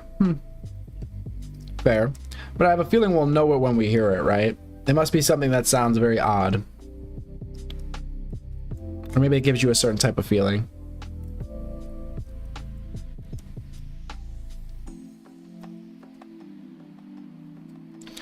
Not trying to rain on the whole parade per se. It's just you're telling me that some sort of trend on TikTok about the end of the world, which sounds kind of culty, is occurring, and it's happening tonight and tomorrow. I'm gonna kind of X it out. I'm gonna put my money on the I don't think it's gonna happen, right? I think that's a pretty fair bet. If you lose the bet, it doesn't really matter, because if the world's ending, I don't think money matters anyway, so it's kind of a win-win. You lose the bet and it doesn't even matter, because, you know, money, who cares about money? Of course, I guess you lose in the sense of the world ending, but, you know.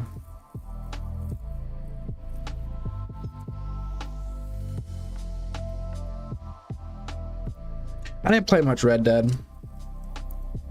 I think I've played more Fallout, New Vegas, Fallout 4, and a little bit of Fallout 3. I'll have to try a Red Dead at some point.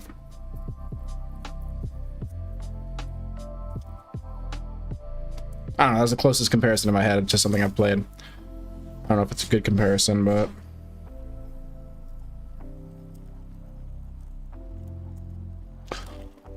Guys, are you familiar with, I think it's called Conplan 8888. Ooh, maybe we could talk about that later. It kind of fits. It could kind of fit with the Rapture situation. Maybe, kind of, sort of. It has to do with zombies.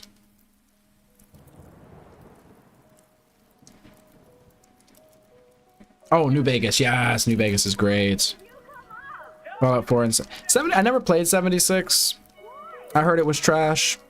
I have high hopes for a future Fallout and a possible like multiplayer Fallout. Like a good multiplayer Fallout would be really cool. A good co-op campaign.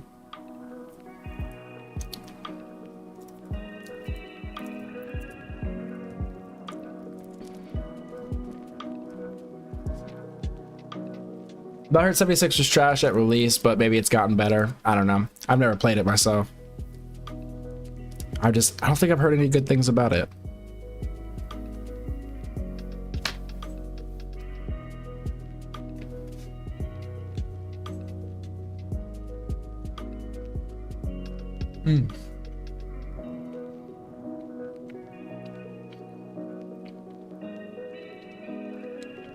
Community's good, the higher players help. Oh, okay, that's nice. That's nice.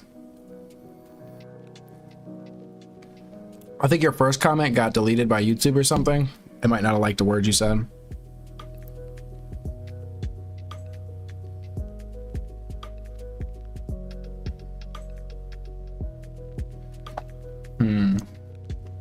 People are asking philosophical questions in chat.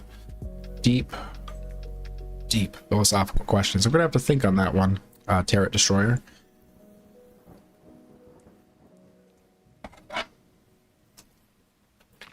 You know what? Stick with the guy in the coma. You know, loyalty. I think loyalty is a powerful thing. It's priceless, right? Even if a camel bit off their testicles. I think stand by them. But hey, to each their own. That's just my 2 cents. Britain tested a Triton ICBM yesterday. I was thinking that might be the start of the end, but nope. Okay, crisis averted. If the devs listen to fans over stockholders and rewires, it will be good. And reviewers, yeah. You know what I'm getting sick of is games where you open up the game and it's like 50 different screens trying to get you to buy something. Oh, here's a season pass. Oh, look at these new skins. Oh my gosh, get the holiday skins. Oh, how about this? How about that? I'm like, dude, if I have to go through like a whole marketplace just to get to the game, it's just like, oh, it just feels disgusting. It feels dirty. It feels dirty. Get the season pass. Spend, spend, spend, spend. Granted, there are a lot of free-to-play games, so they gotta make money somehow.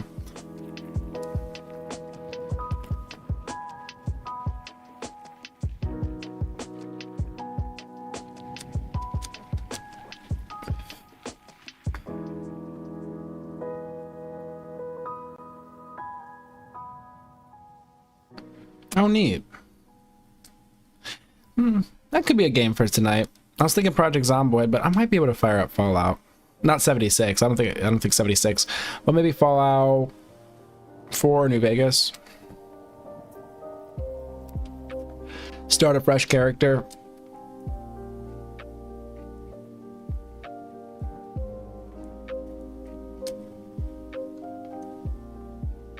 That might be a good vibe tonight.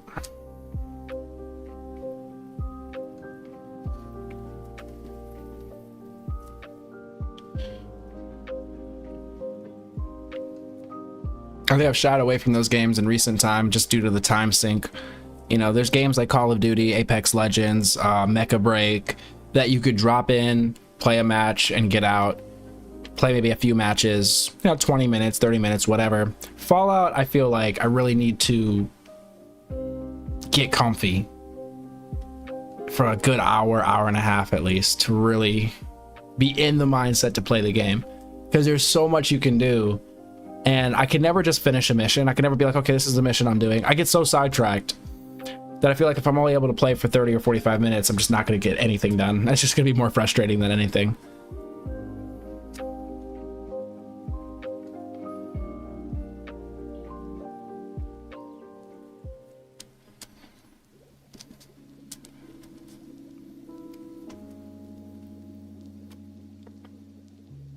But do you play, so at 76, like you play with people and do like missions or something, or is it they just kind of visit your encampment kind of a thing?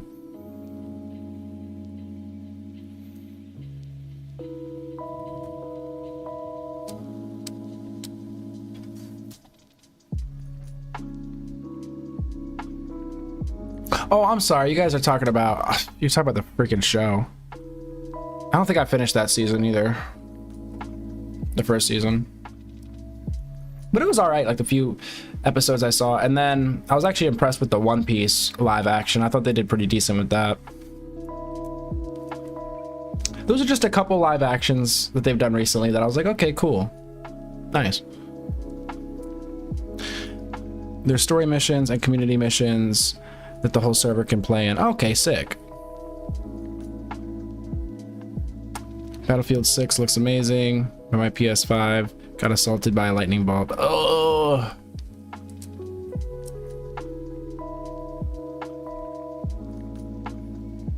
And it just fried it, huh? I think, yeah, you mentioned that before. Don't you have a PC or no?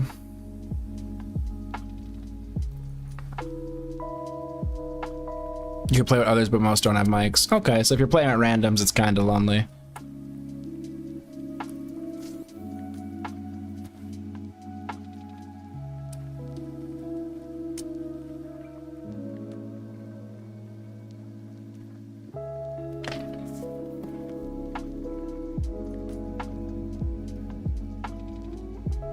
There should be a sick Battlefield team. I'm trying to think of the last Battlefield I played. I think it was Battlefield 3 or 4.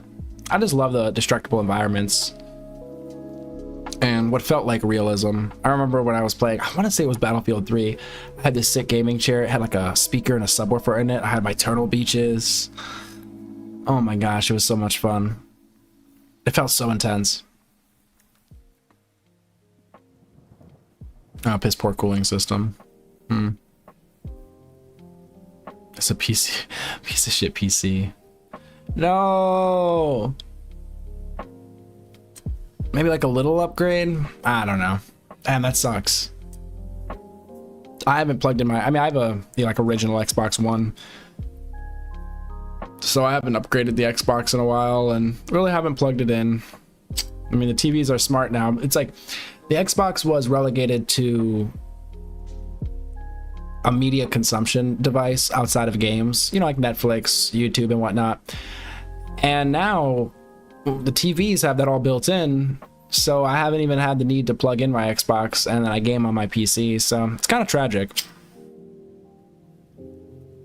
There's something, you know, I kind of want to fire up the 360 sometimes just for the nostalgia. Because there was something about firing up the 360 and playing Call of Duty with people. It was a good time.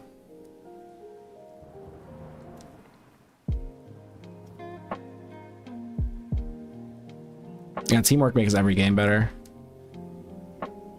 You could have a kind of trash team and just be communicating with each other versus a team that's, I'd say, slightly better or better, but they're not communicating. And I think you could end up getting an edge on them, right? You see, work and fix things. I haven't played my PS4 in years. Yeah. Sometimes I just want to plug it in just for, like, you know, old time's sake.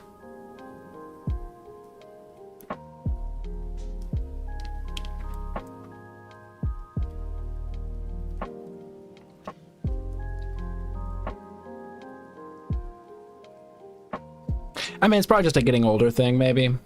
Or maybe it's a, you know, maybe it's multifaceted, but gaming just doesn't hit quite the same as it did, you know, 10 years ago, 15 years ago.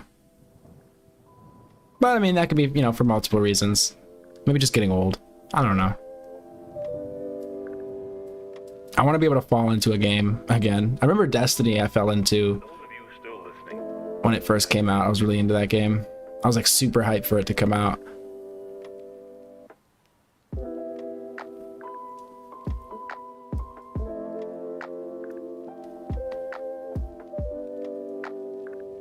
SWAT.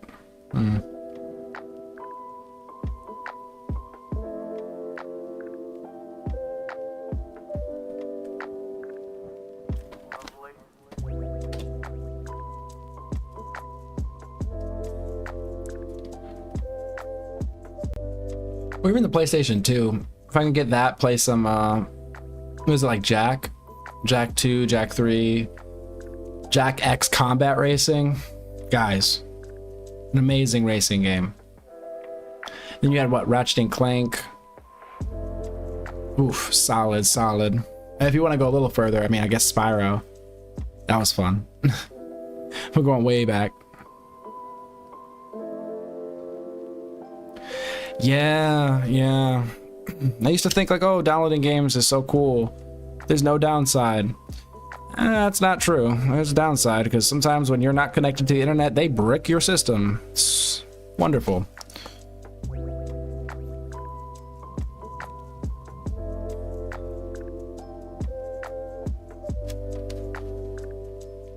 Yes, rest in peace, Asmundad.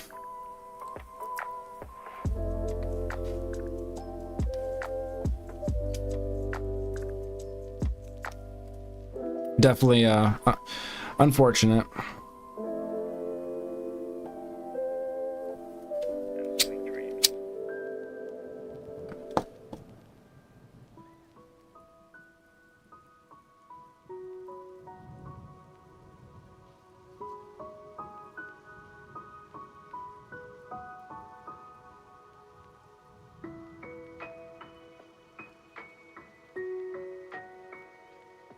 Construction. Picking up 607, we would dream of playing massive server games like Battlefield and COD turned. I know.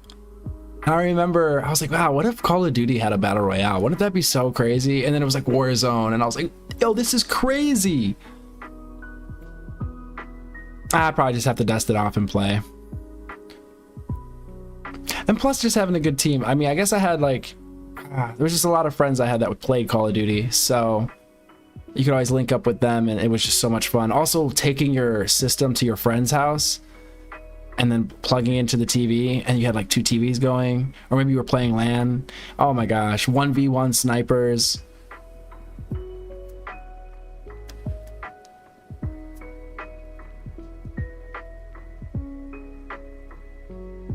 I guess I wasn't too much in the Doom and Quake. I think I played it a bit, but like not too much. Halo, oh my gosh, swords and snipers. You turn the gravity really low, the speed up, swords and snipers. Oh my gosh, we had a lot of fun with that.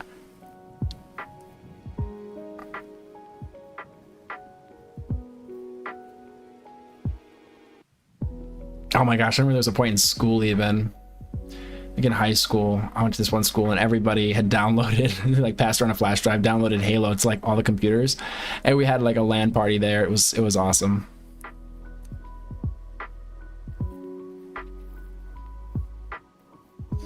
And you know, Smash Bros. I didn't have like any Nintendo stuff. I mean, I had the Game Boy and eventually a DS, but like my friends had, I don't know what systems it was, but so you could play, I don't know if it was GameCube or, oh my gosh, I remember playing GameCube at some of my friends' houses. But Smash Bros was another one that was just so much fun to get like a big group of people and just be going off in. Oh my gosh. I never played Michael Myers. Zombies in that huge desert map? Oh, I'm trying to remember what you're talking about.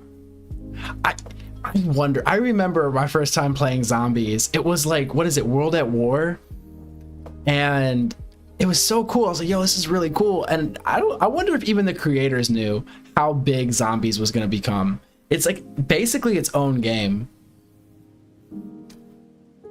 I remember the first time we got the teddy bear in a mystery box. We freaked out because we had never seen it.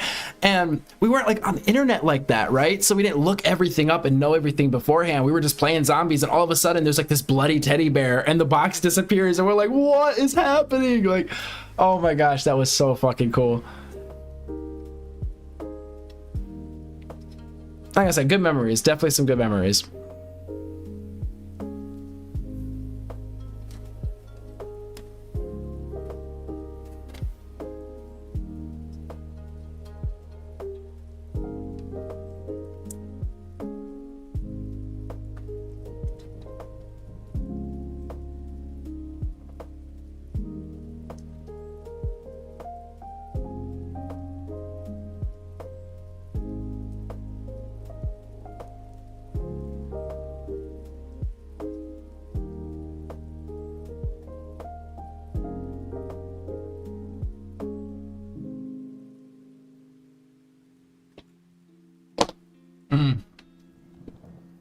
Nostalgia. Oh, what a drug.